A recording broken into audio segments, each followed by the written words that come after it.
আল্লাহ রাব্বুল আলামিনের বাণী ফাইন্না মাআল উসরি ইউসরান ইন্না মাআল উসরি ইউসরা। আল্লাহ পাক বলেন, জেনে রাখো দুঃখ এবং কষ্টের সাথে রয়েছে সুযোগ আর সুবিধা, আর অসচ্ছলতার সাথে রয়েছে উদার সচ্ছলতা। জোরে কোন সুবহানাল্লাহ। কাজে ভয় পাওয়ার কারণ নাই, হতাশ হওয়ার কারণ নাই। মন আশায় বুক বেঁধে রাখো। গুনাহ করেছো, হতাশ হয়ো না। যুবকদের গুনাহ করা স্বাভাবিক। ইউনিভার্সিটির ছাত্র, কলেজের ছাত্র, প্রফেসর, শিক্ষক, অফিসার ঘুষ খেয়েছেন, জিনা করা হয়েছে, মদ খাওয়া হয়েছে, মিথ্যা কথা বলা হয়েছে। যাই কিছু করেন না কেন, ভয় পাওয়ার কারণ নাই, নিরাশ হওয়ার কোনো দরকার নাই। আল্লাহ পাক ডেকে বলেছেন, কুল ইয়া ইবাদিয়াল্লাযীনা সারাফু আলা আনফুসিহিম লা তাকনাতু মির রাহমাতিল্লাহ। আরে আমার আল্লাহর মতো এত ভালো আর কেউ আছে? এত দরদ আর কারো আছে? আমার আল্লাহ বলেন, ও নবী আপনি শোনায় দেন, হে আল্লাহর বান্দারা, তোমরা যারা নিজেদের উপরে বাড়াবাড়ি করেছো, নিজেদের উপরে জুলুম করেছো, অত্যাচার করেছো, আমি আল্লাহর রহমত থেকে নিরাশ হয়ে যেও না। মানুষ যদি অপরাধ করে, বাপের সাথে অপরাধ করেছে, মায়ের সাথে অপরাধ করেছে, মা বাবা সন্তানের চাইতে এত বড় কল্যাণকামী তো আর কেউ নাই। কিন্তু মা বাবা কোনোদিন বলে না, আয় আমার ছেলে তোরে মাফ করে দেই, এরকম বলে নাকি? মন চায় ছেলে যদি মাপ চাইতো, খুশি হয়ে মাফ করে দিতাম। কিন্তু কেন যে আসে না, ডাকে না যে আয় মাফ করে দেই। মা বাপ আপনাকে এত ভালোবাসে, সেই মা বাপও আপনাকে বলে না যে আয় মাফ করে দেই।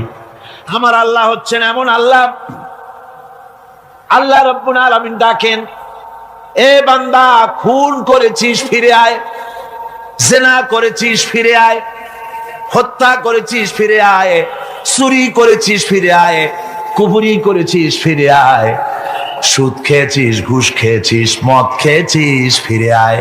এসে আমার দরবারে চোখের পানি ফেল, আমার দরবারে কাঁদাকাটি কর। ইন্নাল্লাহা ইয়াগফিরুয যুনুবা জামিআ ইন্নাহু হুয়াল গফুরুর রহিম। আমার দরবারে চোখের পানি ফেলে কান, আমি রব্বুল আলামিন জিন্দেগীর গুনাহ মাফ করে দেব। সুবহানাল্লাহ কোন, সুবহানাল্লাহ কোন। আমার কাছে কান, চোখের পানি ফেল। আল্লাহ রাব্বুল আলামিনের কাছে বান্দার দুইটা ফোঁটা বেশি প্রিয়। একটা হলো জিহাদের ময়দানে যে রক্ত ফোঁটা দেওয়া হয়, এটা আল্লাহর কাছে প্রিয়। আর আল্লাহর ভয়তে গুনার জন্য লজ্জা করে, অনুশোচনা করে বান্দা যখন চোখের পানি ছেড়ে দেয়, আল্লাহর কাছে এটা অত্যন্ত প্রিয়। নবীজি বলেছেন, বান্দা যখন গুনার ভয়তে, আল্লাহর ভয়তে, জাহান্নামের ভয়তে অনুশোচনা করে যখন চোখ দিয়া পানি ছেড়ে দেয়, ওই চোখের পানি নাকের অর্ধেক আসতে না আসতে আল্লাহ রাব্বুল আলামিন বান্দারে মাফ করে দেয়। আল্লাহ বরদাস্ত করতে পারেন না যে বান্দা কান্দু।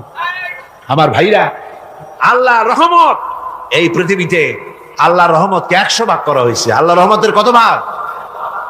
এই 100 ভাগের 1 ভাগ সারা পৃথিবীতে ছড়াই দেওয়া হয়েছে। আর 99 ভাগ কার কাছে? আল্লাহর কাছে।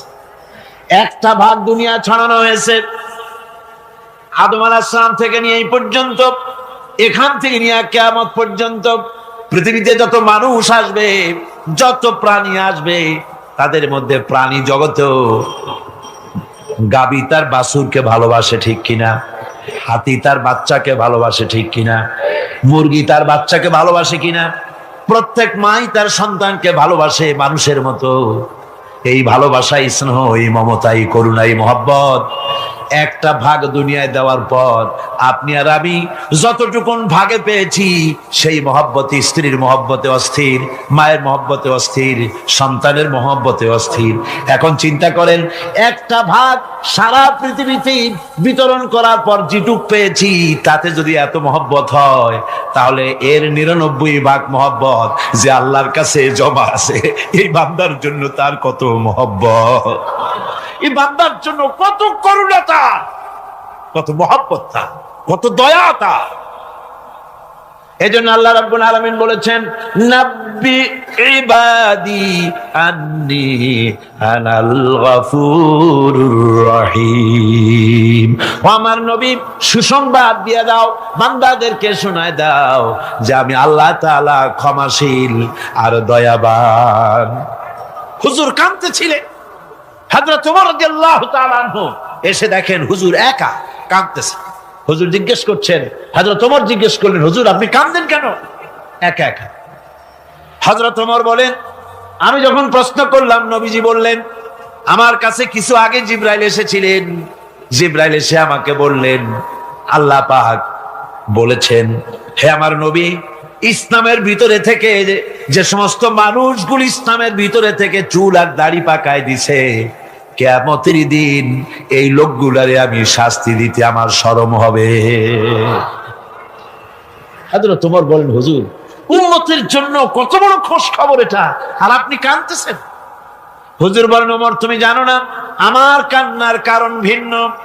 আমার কান্নার কারণ হলো যে আল্লাহ রাব্বুল আলামিন কিয়ামতের দিন দাড়ি চুল পাকা বান্দারে শাস্তি দিতে শরম করবেন, সেই দাড়ি চুল পাকা বান্দাগুলি আল্লাহর সাথে নাফরমানি করতে শরম করে না।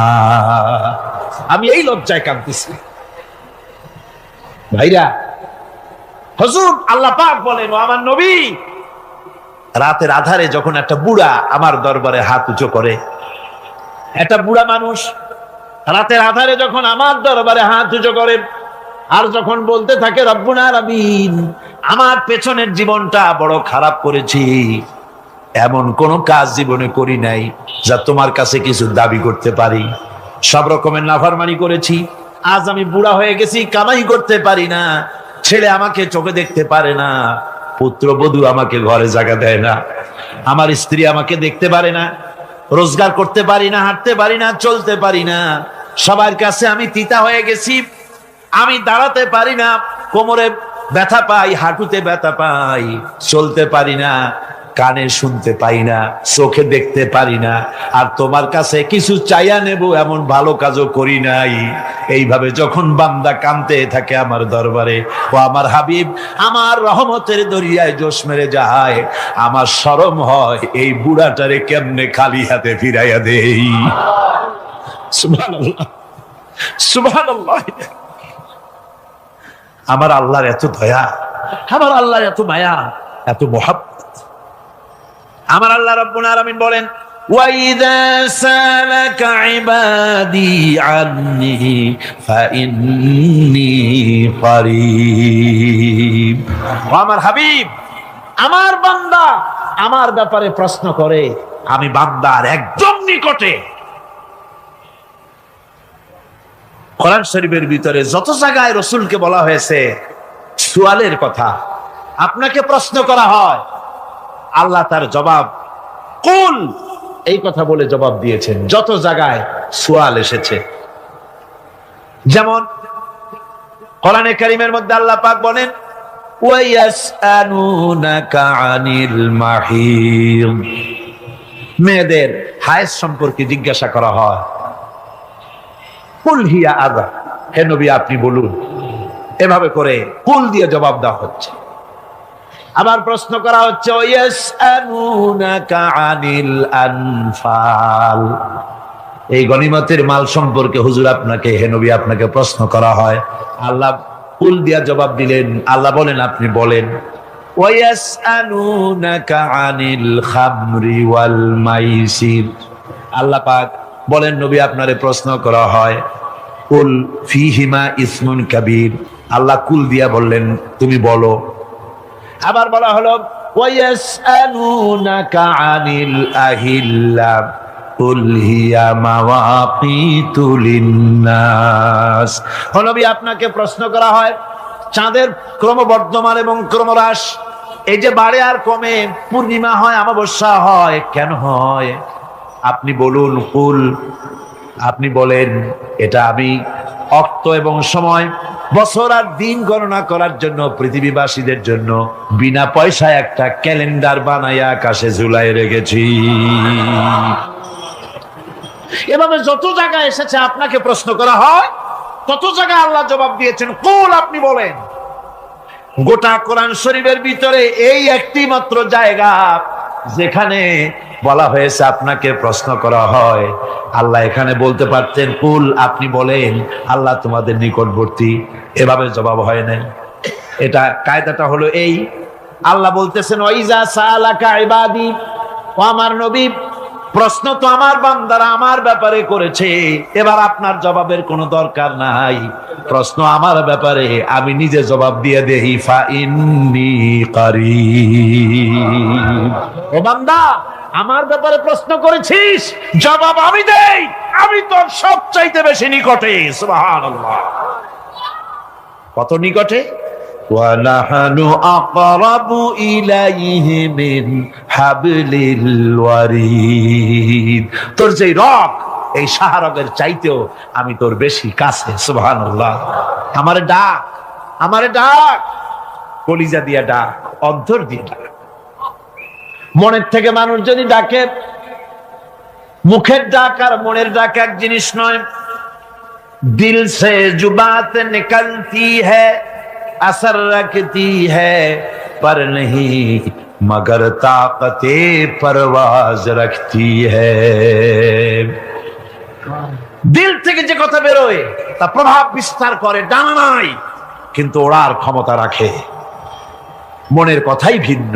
মন থেকে, দিল থেকে, কলিজা থেকে, অন্তরের গভীর কন্দর থেকে মুহাব্বতের সাথে কেউ যদি একবার বলে আল্লাহ, বলেন আল্লাহ, আল্লাহ,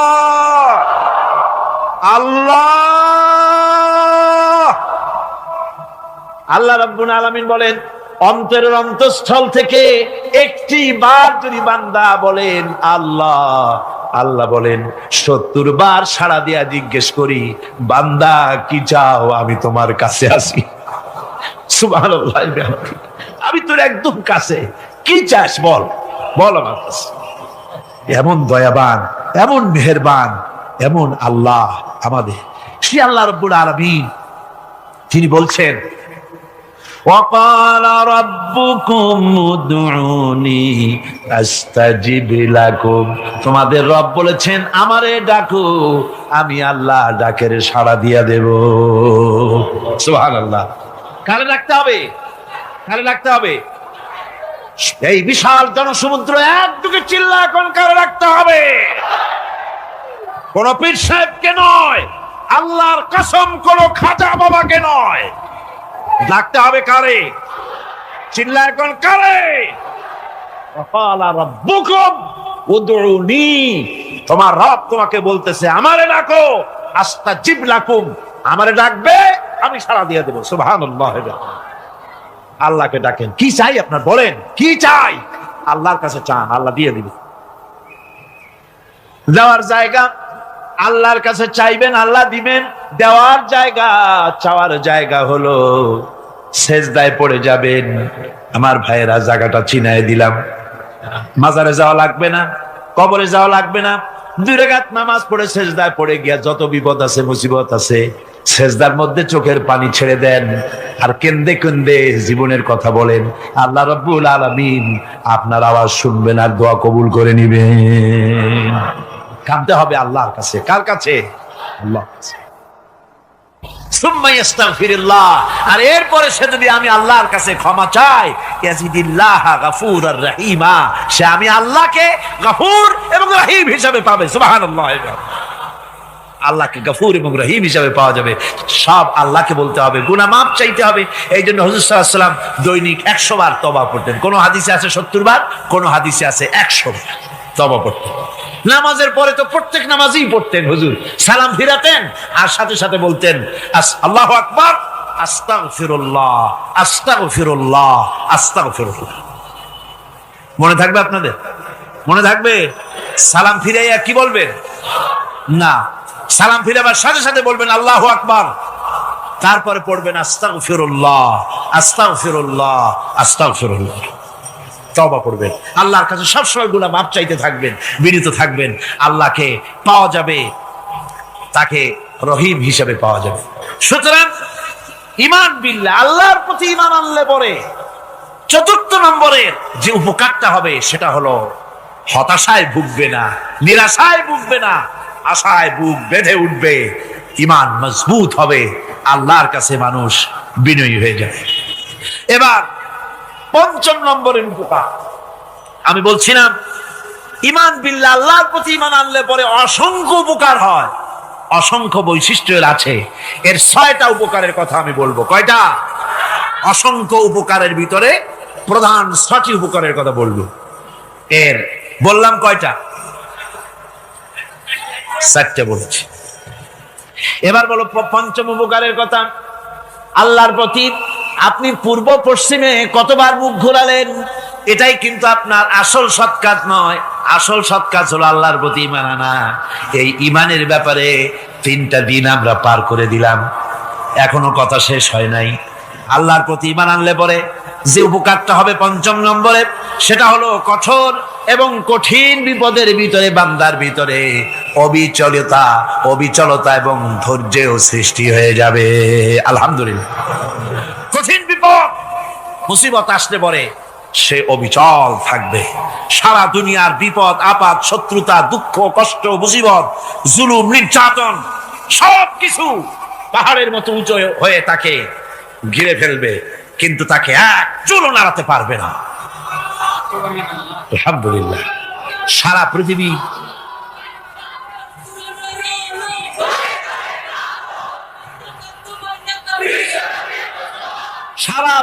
একদিকে আর সে একা একদিকে থাকবে।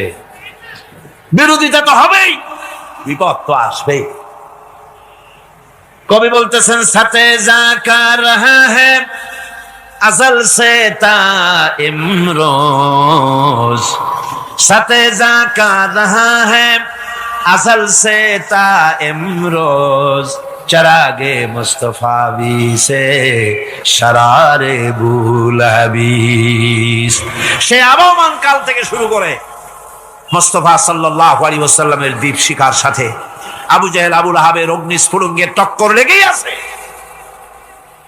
রাসূলুল্লাহ আল্লাহর দেওয়া এই বিধান, এই দ্বীনের বাতিটা টিম টিম করে জ্বলেছে। আর গোরকি, টর্নেডো, হাজার হাজার মাইল বেগে হেরিকেন এসেছে, গোরকি এসেছে, টর্নেডো এসেছে, টাইফুন এসেছে, কিন্তু এই আলো নিবাইতে পারে নাই। সুবহানাল্লাহ।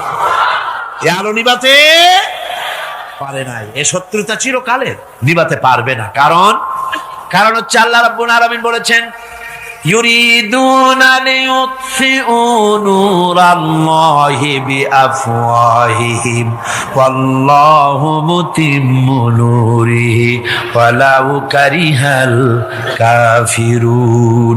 ওরা চায় মুখের ফু দিয়ে আমার আলোকে নিভিয়ে দেবে, কিন্তু আমি আমার আলোকে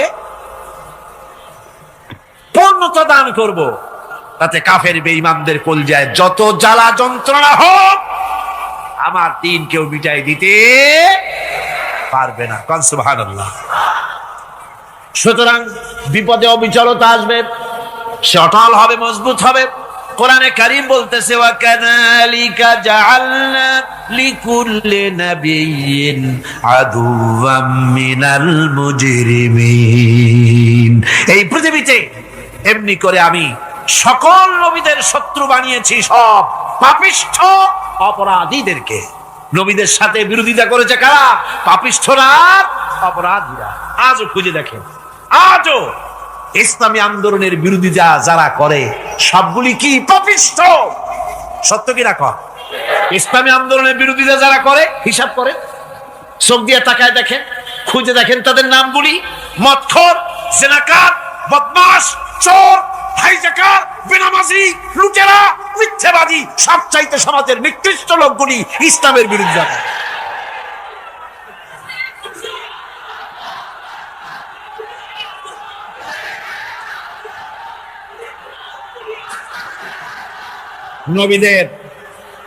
নবীদের শত্রু আল্লাহ বলেন সব যুগে নবীদের সাথে শত্রুতা করেছে পাপিষ্ঠরা। আল্লাহর কথা, কার কথা? সকল যুগে নবীদের সাথে শত্রুতা করেছে পাপিষ্ঠরা, নিকৃষ্ট ধরনের অপরাধীরা। সুতরাং নবী রাসূলদের অবস্থা যখন এই, তখন দ্বীনের দাওয়াত যারাই দেবে তাদের কিসমত এরকম হবেই। এই বাধার মোকাবেলা তাদেরও করতে হবে। এই যে বাধাটা আসে, এই যে মারে, অপরাধ কি? এই যে তারা চোর বা ডাকাত যাদের মারা হয়। আল্লাহ রাব্বুল আলামিন বলেন অপরাধ হলো ওয়ামা নাকামু মিনহুম ইল্লা আইয়ুমিনু বিল্লাহিল আজিজিল হামিদ। অপরাধ হচ্ছে ঈমানদার লোকদের উপরে নির্যাতন চালিয়েছে, অন্য কোনো কারণে নয়। কারণ একটাই, তারা আল্লাহর জমিনে আল্লাহর দ্বীন প্রতিষ্ঠা করতে চেয়েছে, আর কোন অপরাধ না। জমিন আল্লাহর, জমিন কার? এই বিশাল জনসমুদ্র গর্জে উঠুন একযোগে, বলুন জমিন কার? আইন চলবে কার? এখানেই সংঘর্ষ বেঁধেছে আবহমান কাল ধরে। মানুষ অত্যাচারিত হয়েছে, সাহাবায়ে কেরাম অত্যাচারিত হয়েছেন। বুখারী শরীফের হাদিসে এসেছে রাসূল করিম সাল্লাল্লাহু আলাইহি ওয়াসাল্লামের কাছে হযরতে খাব্বাব গিয়ে উপস্থিত হয়েছিলেন। হযরতে খাব্বাব বলেন, হাদিসটা এভাবে লেখা হয়েছে বুখারীতে, ওয়ান খাব্বাব বিন আরিদ রাদিয়াল্লাহু তাআলা আনহু قال شكونا إلى رسول الله صلى الله عليه وسلم وهو متوسد بردة له في ظل الكعبة। রাসূলুল্লাহর কাছে গেলাম, কাবা শরীফের কাছে গিয়ে দেখি নবীজি একটা চাদর গায়ে দিয়ে তিনি আরাম ফরমাচ্ছিলেন কাবা শরীফের ছায়ায়। সেখানে গিয়ে বললাম, আলা তাস্তানসিরু লানা আলা তাদউ লানা ইয়া রাসূলুল্লাহ, হে আল্লাহর রাসূল, আপনি কি আমাদের জন্য আল্লাহর কাছে দোয়া চাইবেন না? আপনি কি আল্লাহর কাছে আমাদের জন্য সাহায্য চাইবেন না? আমাদের লোকগুলিকে, মুসলমানগুলিকে মারতে মারতে তো শেষ করে ফেলে দিল। তারা আমাদের সুমাইয়াকে মারলো, আমাদের খাব্বাবকে উটের সাথে পায়ের দড়ি লাগায় টানলো, আমাদের খোবায়েবকে তারা আগুনের উপরে চিৎ করে শোয়ায় রাখলো, না খায় রাখতেছে, মারতেছে, কষ্টে তো শেষ হয়ে গেলাম। হুজুর, আপনি কি আমাদের জন্য দোয়া করবেন না? হাদিস শরীফে এসেছে নবীজি উঠে বসলেন সোজা হয়ে। নবীজি বলেন, ও আমার সাহাবী, ও খাব্বাব, শোনো, তোমাদের আগে এই পৃথিবীতে যারা দ্বীনের দাওয়াত দিতে এসেছিলেন তাদেরকে সমকালীন রাষ্ট্রশক্তি, সমাজ শক্তি তাদেরকে ধরতো। ফায়ুখাজুর রাজুলু, তাদেরকে তারা ধরতো। ফায়ুফারু লাহু ফিল আরদ, আর তার জন্য জমিনের ভিতরে কবর বানাইতো। ওই কবর ফায়ুজালু ফিহা, ওই কবরের ভিতরে তাকে কোমর পর্যন্ত গেড়ে দিত। সুম্মা ইউতা বিল মানশার, এরপরে করাত আনতো। ফায়ুদাউ আলা রাসিহি, এরপরে ওই করাত তার মাথার উপরে রাখতো। ফায়ুজালু নিসফাইন, এরপরে করাত দিয়া চিরে জীবিত মানুষটারে দ্বিখণ্ডিত করে ফেলে দিত। মা ইয়াসুদ্দুহু যালিকা আন দীনিহি। ও আমার খাব্বাব, এত কষ্ট দেওয়ার পরেও সেই যুগের কোন মুসলমানকে, দ্বীনের দায়ীদেরকে আল্লাহর দ্বীন থেকে এক চুলো তারা সরাই দিতে পারে নাই, এক চুলো সরাতে পারে নাই। ওয়াল্লাহি, ও খাব্বাব, আমি আমার আল্লাহর নামে কসম করে বলছি, লা ইউতাম্মান্নাল্লাহু হাযাল আমরা হাত্তা ইয়াসিরা আর-রাকিবু মিন সানা ইলা হাযরামাউত। আমি কসম করে বলি আল্লাহ রাব্বুল আলামিনের, এই সানা থেকে হাজারামত পর্যন্ত লোকেরা যাতায়াত করবে, সুন্দরী রমণীরা গমন করবে, সদাগরেরা যাতায়াত করবে, টাকা নিয়া পয়সা নিয়া যাতায়াত করবে। তাদের মনের মধ্যে লুটের ভয়, টাকার ভয়, চুরির ভয়, ডাকাতির ভয়, জেনার ভয়, হত্যার ভয়, ধর্ষণের ভয়, কোনো ভয় থাকবে না। লা ইয়াখাফু ইল্লাল্লাহ, আল্লাহ ছাড়া কোনো ভয় থাকবে না। এমন একটা সমাজ, এমন একটা সময় আসবে। ওয়ালাকিন্নাকুম তাস্তাজিলুন, অথচ খুব তাড়াহুড়ো তোমরা করতেছো। তাড়াহুড়ো করো না, সময় আসবে ইনশাআল্লাহ। আমার ভাইয়েরা, আমার বন্ধুগণ, কঠিন বিপদে অবিচলতা এবং ধৈর্যের দৃষ্টান্ত রেখে গেছেন আম্বিয়া আলাইহিমুস সালাম। সুবহানাল্লাহ। কঠিন বিপদে অবিচলতা, দৃঢ়তা, ধৈর্য কারে বলে, তার দৃষ্টান্ত কারা রেখেছেন? আম্বিয়া আলাইহিমুস সালাম। ওনারাই আমাদের আদর্শ, নবীরাই আদর্শ। সাহাবায়ে কেরাম রিদওয়ানুল্লাহ তাআলা আলাইহিম আজমাইন আমাদের আদর্শ।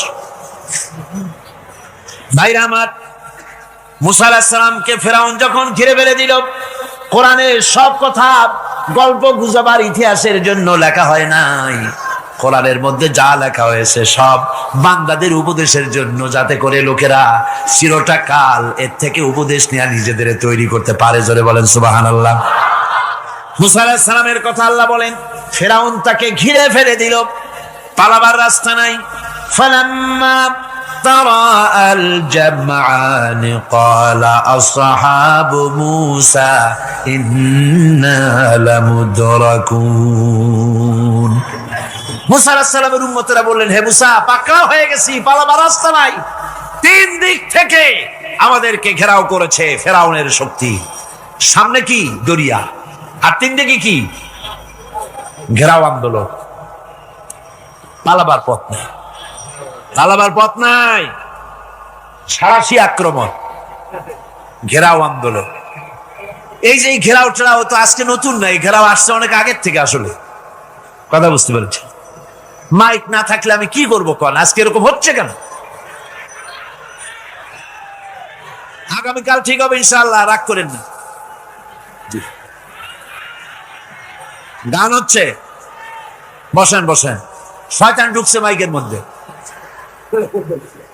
অনেক সময় হয় কি, মাইকের হাই পাওয়ারের যে মেশিন আছে, এর ভিতরে ইথার থেকে রেডিওর ওই গানগুলি ওর মধ্যে ঢুকে পড়ে। কথা বুঝতে পেরেছে? এই জন্য শয়তান তো আর বসে থাকে না, ওরও তো কিছু করার আছে। ধৈর্য ধরেন, ধৈর্য ধরেন। কালকে অপারেটরদেরকে মাওলানা শামসুদ্দিন সাহেবের কাছে অনুরোধ করব, অপারেটর একটু ভালো করে হেদায়েত করে দেবেন মাইকে। আজকে আমার নিজেরও কষ্ট হচ্ছে, আমিও বুঝতে পারছি না যে আমার কথাগুলি কি আওয়াজে বেরোচ্ছে, যার জন্য আমাকে বেশি চিল্লাইতে হচ্ছে। বক্তাকে কি লাউডে তার কথা বেরোচ্ছে তা তার কানে আসতে হয়, তাহলে বোঝা যায় যে আমার কথাগুলি কিভাবে বেরোচ্ছে। এটা এই অবস্থায় সিচুয়েশন আজকে নাই, এবং লোকেরাও মাইকের ব্যাপারে আজকে অভিযোগ করেছে, যা বিগত 16 বছরে করে নাই। সেটের ব্যাপারে কোথাও কোনো অসুবিধা হয়েছে? মাইকটা ভালো, এবং মাইক যারা দেন প্রতি বছর খেদমত করে, আল্লাহ তাদের প্রতি রহম করুন। সবাই বলেন আমিন। এদেরকে রাগ করে পথে পাই আবার মারধর করেন না। সিলেটের যে তাফসির মাহফিল হয়, বিগত 19 বছর তাফসির করেছি একটানা, এবার 20 বছর পুরো হবে ইনশাআল্লাহ। সিলেটে একটানা 20 বছর তাফসির করতেছি সেখানে। তো মাইক, একটা লোক বিনা পয়সায় মাইক দেয়, মাইকের ভাড়া সে নেয় না। তাফসিরে মাহফিলের মাইকের ভাড়া নেয় না। যে বছর এরশাদ সরকার আমাকে প্লেন থেকে নামতে দিল না, আপনাদের মনে আছে? সিলেট থেকে ফিরাই দিল। এই খবরটা মাইকম্যান যখন শুনেছে যে আমাকে নামতে দেয় নাই, ফিরাই দেওয়া হয়েছে, সাথে সাথে স্ট্রোক করেছে, হার্ট ফেল করে দুনিয়া থেকে বিদায় হয়ে গিয়েছে। সিলেটে তাফসির হতে পারবে না, এই কথাটা বরদাস্ত করতে পারে না। আমি কেঁদেছি আর দোয়া করেছি, আল্লাহ, কোরআনের মহব্বতে লোকটার এই অবস্থা হলো, তোমার জান্নাত তুমি দয়া করে তাকে দান করে দিও। কাজে কোনো ব্যবসায়ী চায় না যে তার ব্যবসাটা খারাপ হোক, লোকেরা মন্দ বলুক। এ মাইকের ব্যাপারে আপনারা আজকে রাগারাগ করেন না, যা হয়েছে কালকে ভালো হবে ইনশাআল্লাহ। সবাই বলেন ইনশাআল্লাহ। এখন চলেন আমরা ফেরাউনের অবস্থা দেখি গিয়া কি করতেছে ফেরাউন। মুসা আলাইহিস সালামকে ঘেরাও করে ফেলেছে, পালাবার উপায় নাই। একদিকে দরিয়া, তিন দিকে ফেরাউনের শক্তি। এই যে ঘেরাও টেরাও মানে নতুন তো না, ধর্মঘট নতুন না, এ পুরানা জিনিস। এই পৃথিবীতে সর্বপ্রথম ধর্মঘট কিসের উপরে হয়েছে জানেন? এই পৃথিবীর প্রথম ধর্মঘট হয়েছে পেঁয়াজ, রসুন আর ডাইলের উপরে। মুসা আলাইহিস সালামের জামানায় লান নাসবিরা আলা তাআমিন ওয়াহিদ। আমরা এক রকমের খাদ্য আর খাবো না, আমাদের পেঁয়াজ দেওয়া লাগবে, ডাল দেওয়া লাগবে, রসুন দেওয়া লাগবে। সর্বপ্রথম ধর্মঘট হয় মুসা আলাইহিস সালামের জামানায়, সেখান থেকে শুরু হয়েছে। কিন্তু মশাল মিছিল যে আসলো কই থেকে, এইটা আমি খুঁজে পাইনি। পরে প্রত্যেকটা জিনিসের তো ইতিহাস আছে, আমি খুঁজতে খুঁজতে পেলাম। আমি জানি না এর ইতিহাস মূলে কোথায়, কিন্তু আমি যদ্দূর খুঁজে পাইছি সেটা হলো মশাল মিছিলের আবিষ্কার হয়েছে লঙ্কায় রাবণের সময়।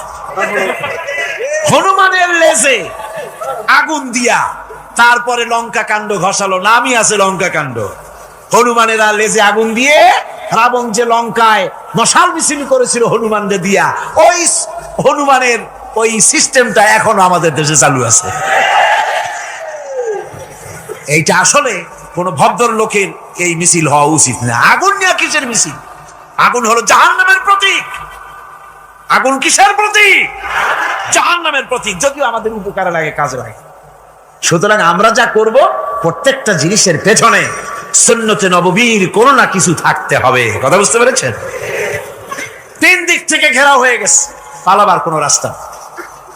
হযরতে মুসা আলাইহিস সালামের কাছে উম্মতেরা বললেন, পালাবার তো কোনো পথ নাই, এখন উপায়টা কি?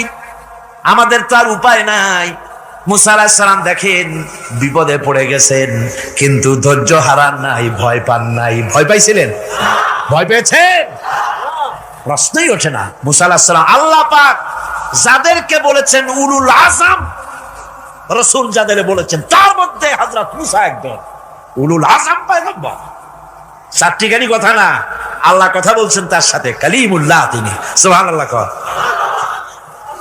মুসা আলাইহিস সালাম শোনালেন, কাল্লা ইন্না মাইয়া রাব্বি সায়াহদিন। কখনো নয়, আমার উম্মতেরা ভয় পেও না, আমার রব অবশ্যই আমাকে পথ দেখাবে। সুবহানাল্লাহ। তিন দিক থেকে শত্রু, একদিকে দরিয়া, পালাবার কোন রাস্তা নাই। সেখানে দৃঢ়তার সাথে তিনি বলছেন, অবশ্যই আমার আল্লাহ আমারে পথ দেখাবে। সুবহানাল্লাহ।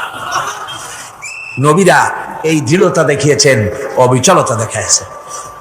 আল্লাহ পাক মুসা আলাইহিস সালাম যখন এই দৃঢ়তা দেখালেন, এই অবিচলতা দেখালেন, সঙ্গে সঙ্গে জিবরাইল এসে হাজির হয়ে গেলেন।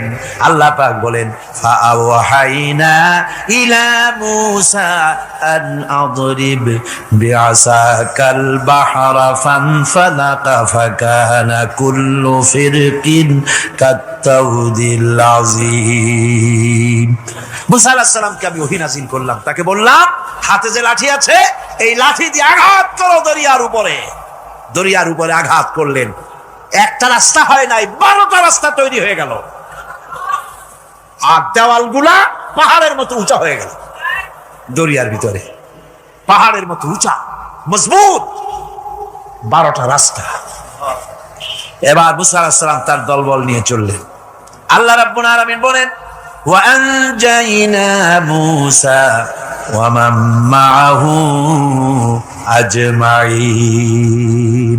মুসা এবং তার সাথী সঙ্গীদেরকে আমি পার করে দিলাম। মুসা আলাইহিস সালাম এবং তার সাথী সঙ্গী নিয়ে যখন দরিয়ার মাঝখানে আসছে, ফেরাউন তার দলবল নিয়ে এসে গেছে। আসে দেখে নদীর মধ্যে রাস্তা। বাবা, খুব তো কায়দা। ও মনে করছে ওর বাজানের তৈরি করা ডিস্ট্রিক্ট বোর্ডের রাস্তা। ওর লোকজন নিয়ে নেমে গেছে দরিয়ার ভিতরে, ও আসছে মাঝখানে, মুসা আলাইহিস সালাম চলে গেছেন ওপার, দরিয়া পার।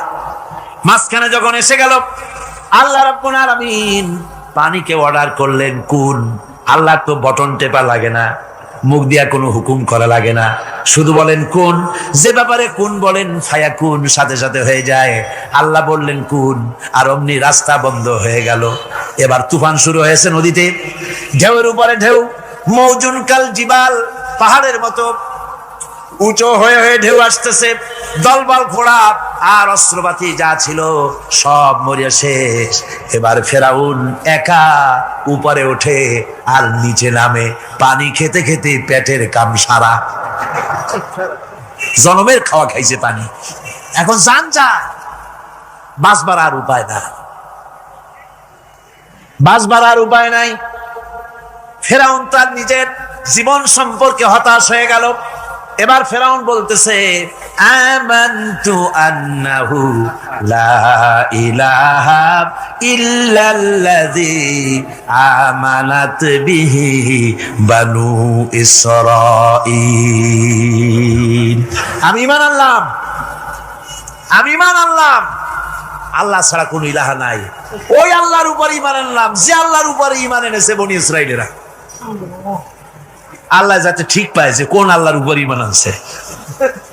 বনি ইসরাঈলের আল্লাহর উপর ঈমান আনলাম।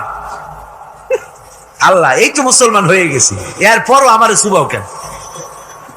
আল্লাহ রাব্বুল আলামিন জবাবে বলেন আল আন, এখন ওয়াকাদ আসাইতা ক্বাবলু ওয়া কুনতা মিনাল মুফসিদিন। এখন ঈমান আনার কথা বলছো, অথচ যুগের পর যুগ, বছরের পর বছর ধরে আমার মানুষের উপরে মন গড়া আইন চালায়েছ, আমার পয়গম্বরের সাথে বেয়াদবি করেছ। আজ তোমাকে আমি ছাড়ছি না, তোমাকে আজকে ছেড়ে দেব না। আমি তোমাকে মারব। আর সমস্ত প্রাণীগুলিকে, স্থলচর প্রাণীগুলিকে আল্লাহ পাক অর্ডার দিয়া দিলেন, এই ফেরাউনের লাশকে ডুবাবি না, পচাবি না, খাবি না। আলিয়াউমা নুনাজ্জিকা বিবাদানিক, আমি তোমার শরীরে বাঁচায় দেব। পোকে খাবে না, পানিতে পচবে না, মাছে খাবে না, কুমিরে খাবে না, দুনিয়ার কোনো পশুতে খাবে না।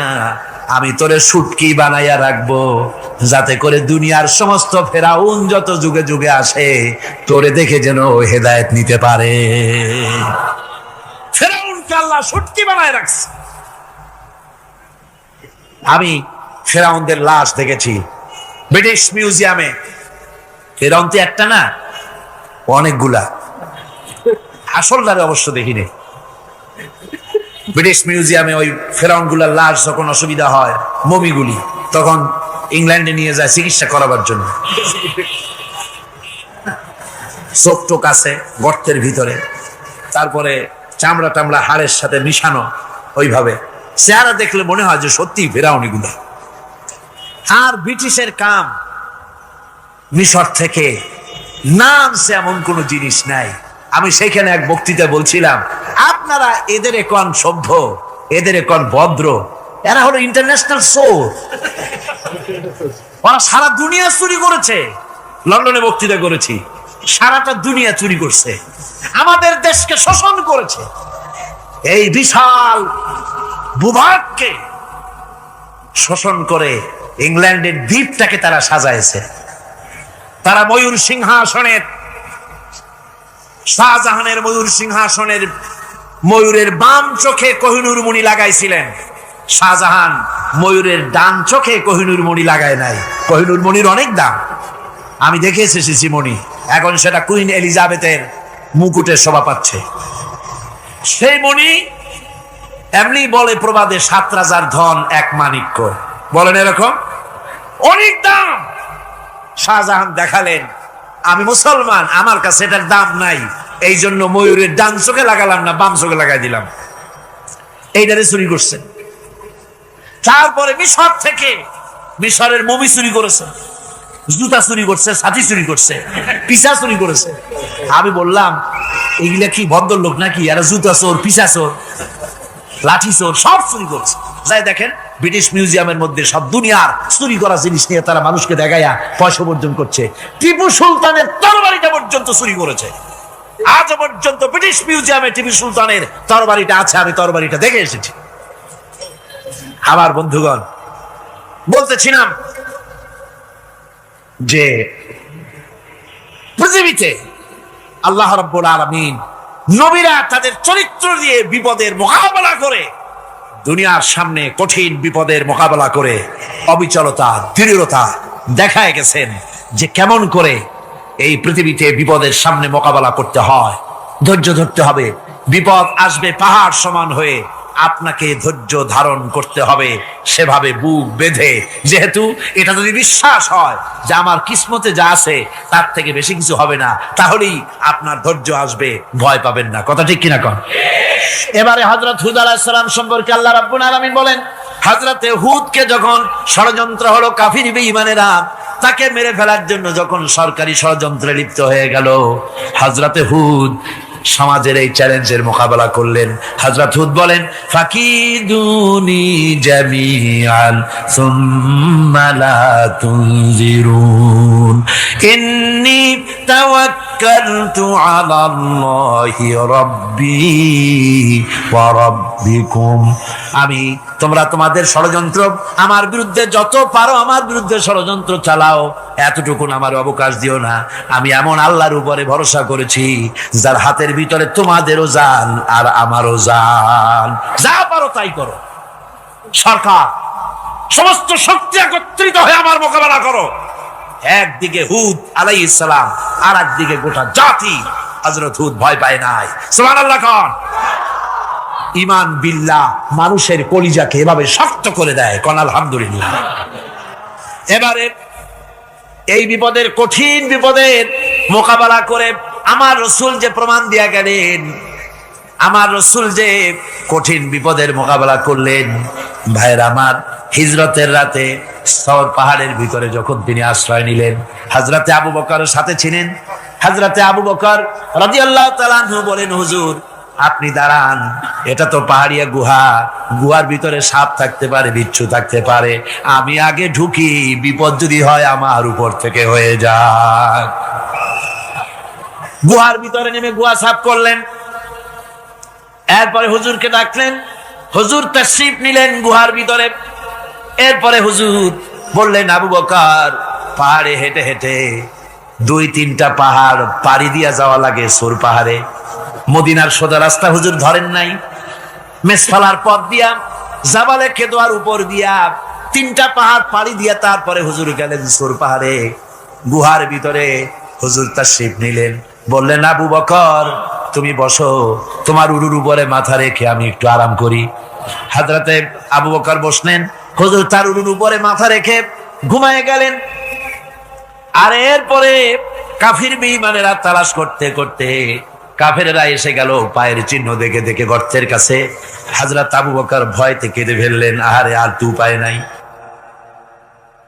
এবার তো ধরা পড়ে গেছি, এবার নবীজিকে মেরে ফেলে দেবে। নবীর মহব্বতে, নিজের মহব্বতে নয়, নবীর মহব্বতে কাঁদতেছিলেন। হুজুর বলেন, হুজুরের ঘুম ভেঙে গেল। বলো, আবু বকর কাঁদো কেন? ছেলের কথা, মেয়ের কথা, বিবির কথা, বাড়ির কথা মনে পড়লো নাকি? হযরত আবু বকর বলেন, ইয়া রাসূলুল্লাহ, আল্লাহর কসম করে বলি, যেদিন ঈমান এনেছি এই কলিজার ভিতরে মা বাপ, স্ত্রী, পুত্র, পরিজন, এমনকি আমার নিজের জীবনের চাইতে আপনারে বেশি ভালোবাসি। তা কাঁদো কেন? কাঁদো কেন? হযরত আবু বকর বলেন, হুজুর ধরা পড়ে গেছি, কাফেররা এসে গেছে গর্তের কাছে, তাকালি আমাদের দেখতে পাবে, আমরা তো মাইনরিটি, ওরা তো মেজরিটি, আমরা তো ধরি মারি ফেলাই দেবে, আপনাকে মেরে ফেলে দেবে, এই জন্য কাঁদি। আল্লাহ রাব্বুল আলামিন, হুজুর তখন কি দৃঢ়তা, কি অবিচলতা, কি ধৈর্যের পাহাড় সম মনোবৃত্তি তখন দেখালেন। আল্লাহ কোরআন শরীফে চিরকাল যাতে মানুষেরা হেদায়েত নিতে পারে সেজন্য হুজুরের কথা উঠাই দিলেন কোরআনে। আল্লাহ পাক বলেন, ইযহুমা ফিল গার ইয ইয়াকুলু লিসাহিবিহি লা তাহজান ইন্নাল্লাহা মা'ানা। ও বন্ধু, ভয় পেও না, আল্লাহ আমাদের সাথে আছেন। সুবহানাল্লাহ। আল্লাহ আমাদের সাথে আছেন। আমরা মাইনরিটি নই, আমরা মেজরিটি। আল্লাহ আছে আমার সাথে, ভয় পাওয়ার কোনো কারণ নেই। সুবহানাল্লাহ। আল্লাহ পাক বলেন, فأنزلallahu sakinatahu alayhi wa ayyadahu bijunudin lam tarawha।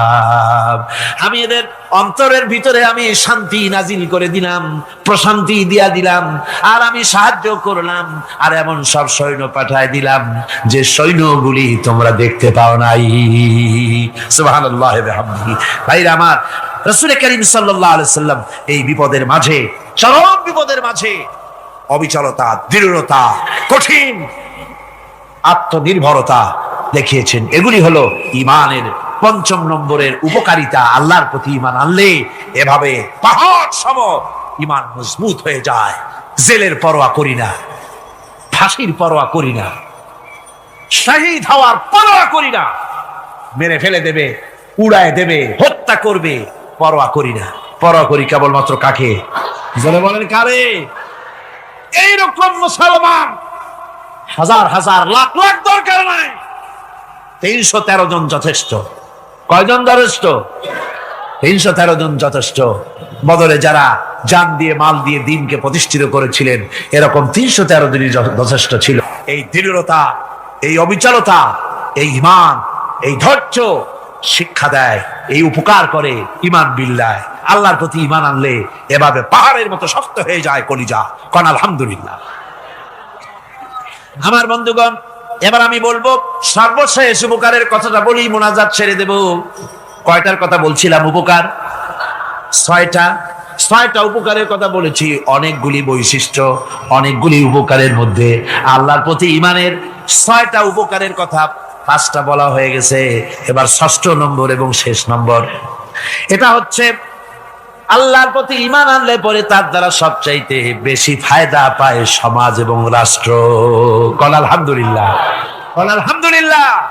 আল্লাহর প্রতি ঈমানের দ্বারা নৈতিক সংশোধন হয় এবং রাষ্ট্র আর সমাজ সবচাইতে বেশি উপকৃত হয়।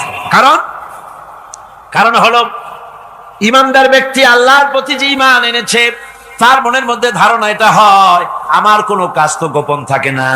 ইন্নাল্লাহা লা ইয়াখফা আলাইহি শাইউন ফিল আরদি ওয়ালা ফিস সামা। আল্লাহর কাছে গোপন বলতে কিছু নাই, আকাশেও নাই, জমিনেও নাই, কোনো কিছু গোপন নাই। সুতরাং আমি যা করি সব আল্লাহ দেখেন এবং শোনেন।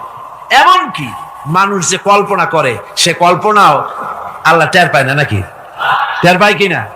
ওয়াইন তুবদু মিন আনফুসিকুম আও তুখফুহু ইউহাসিবুকুম বিহিল্লাহ। মনের ভিতরে যে কল্পনা করো, আল্লাহ পাক বলেন এই কল্পনারও হিসাব আমি রব্বুল আলামিন তোমার কাছ থেকে নেব। ফায়ুআযযিবু মান ইয়াশাউ, যারে খুশি শাস্তি দেব, আর যারে খুশি আমি মাফ করে দেব। জোরে বলেন সুবহানাল্লাহ।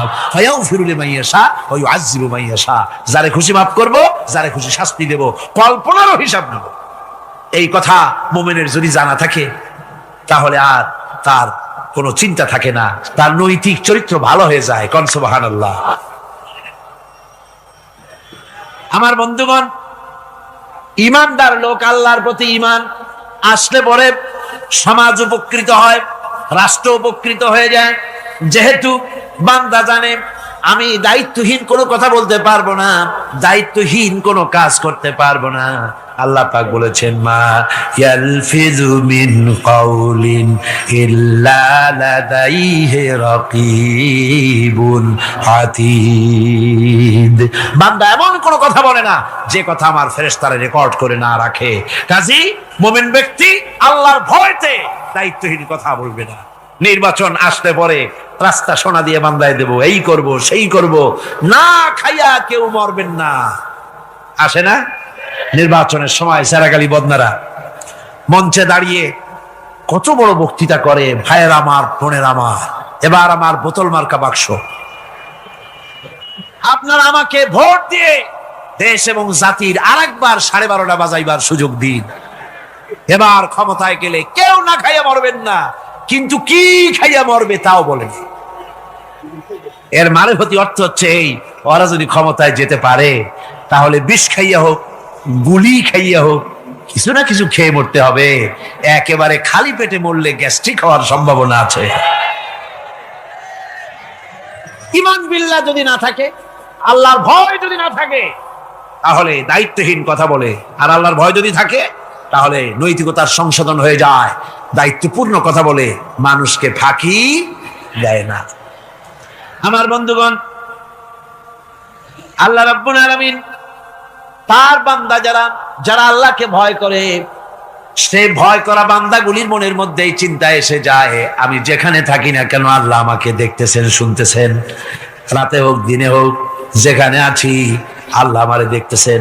আল্লাহ পাক বলতেছেন ওয়া হুয়া মাআহুম ইজ ইউবাইতুনা মা লা ইয়ারদা মিনাল কওলি ওয়া কানা আল্লাহু বিমা ইয়ামালুনা মুহীতা। আল্লাহ পাক বলেন আমি তো আমার বান্দার নিকটে তখনও থাকি যখন সে গোপনে গোপনে রাতের বেলায় আমার মর্জির খেলাফ পরামর্শ করে। আমার মর্জির খেলাফ পরামর্শ করতেছে রাত্রে, আমি তো তখনও কাছে থাকি, ওটা আমি শুনি। ঈমান যদি আসে তাহলে এই সব কাজ থেকে সে বিরত থাকে। সে যদি কম হয় সেখানেও আল্লাহ, বেশিও যদি হয় সেখানেও আল্লাহ। এমন কোন জায়গা আছে নাকি চিটাগংয়ে যেখানে আপনি একটা আকাম করবেন আর আল্লাহ টের পাবে না? কোন আছে নাকি? আচ্ছা চট্টগ্রামে না থাকুক, বাংলাদেশের কোন জায়গা আছে নাকি? পার্বত্য চট্টগ্রামে যত পাহাড় আছে, উঁচু নিচে জায়গা আছে, ওই জায়গায় বোধহয় আছে নাকি? সারা পৃথিবীতে আছে কোথাও? আল্লাহকে ফাঁকি দেওয়ার জায়গা কোথাও? সব স্পষ্ট। আল্লাহ কি ঘুমায় নাকি? ঘুমায়? তার কাছে দিনও যা রাতও তা, সমানে তিনি দেখতে পান, শুনতে পান, সবকিছু দেখতে পান, সবকিছু শুনতে পান। তাকে ফাঁকি দেওয়ার কোনো উপায় না। এই জন্য ৬০ নম্বরের উপকার যেটা হয় সেটা হলো সমাজ উপকৃত হয় ওই মানুষ দিয়ে যার মধ্যে ঈমান আছে। হযরত ওমর রাদিয়াল্লাহু তাআলা আনহু রাতের আধারে শেষ রাত্রে ঘুরতেছিলেন, দেখেন এক বাড়িতে কথা হচ্ছে, কথাবার্তার আওয়াজ পাওয়া যায়। মনে করলেন কোন অসুখ বিসুখ নাকি।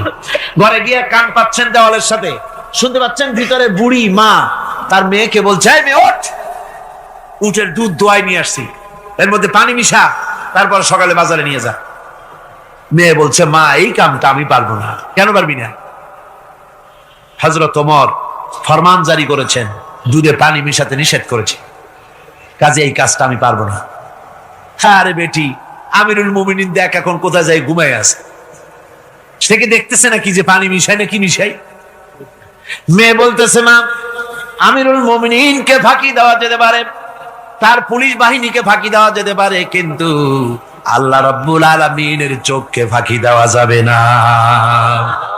হযরত ওমর এই কথা শুনে বাড়ি চলে গেলেন আর নিজের ছেলেকে ডেকে বললেন ছেলে আমার, অমুক জায়গায় একটা বাড়ি আছে, সেখানে একটা যুবতী মেয়ে আছে, ওই মেয়েটার বিয়ে হয়েছে কিনা শোনো, যদি বিবাহ না হয়ে থাকে তুমি তোমার নিজের বিয়ের প্রস্তাব দাও।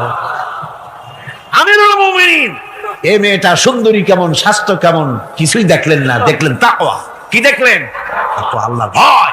আল্লাহর ভয় যখন একটা জাতির মধ্যে আসে পুলিশ লাগে না, পুলিশের কাজ কমে যায়।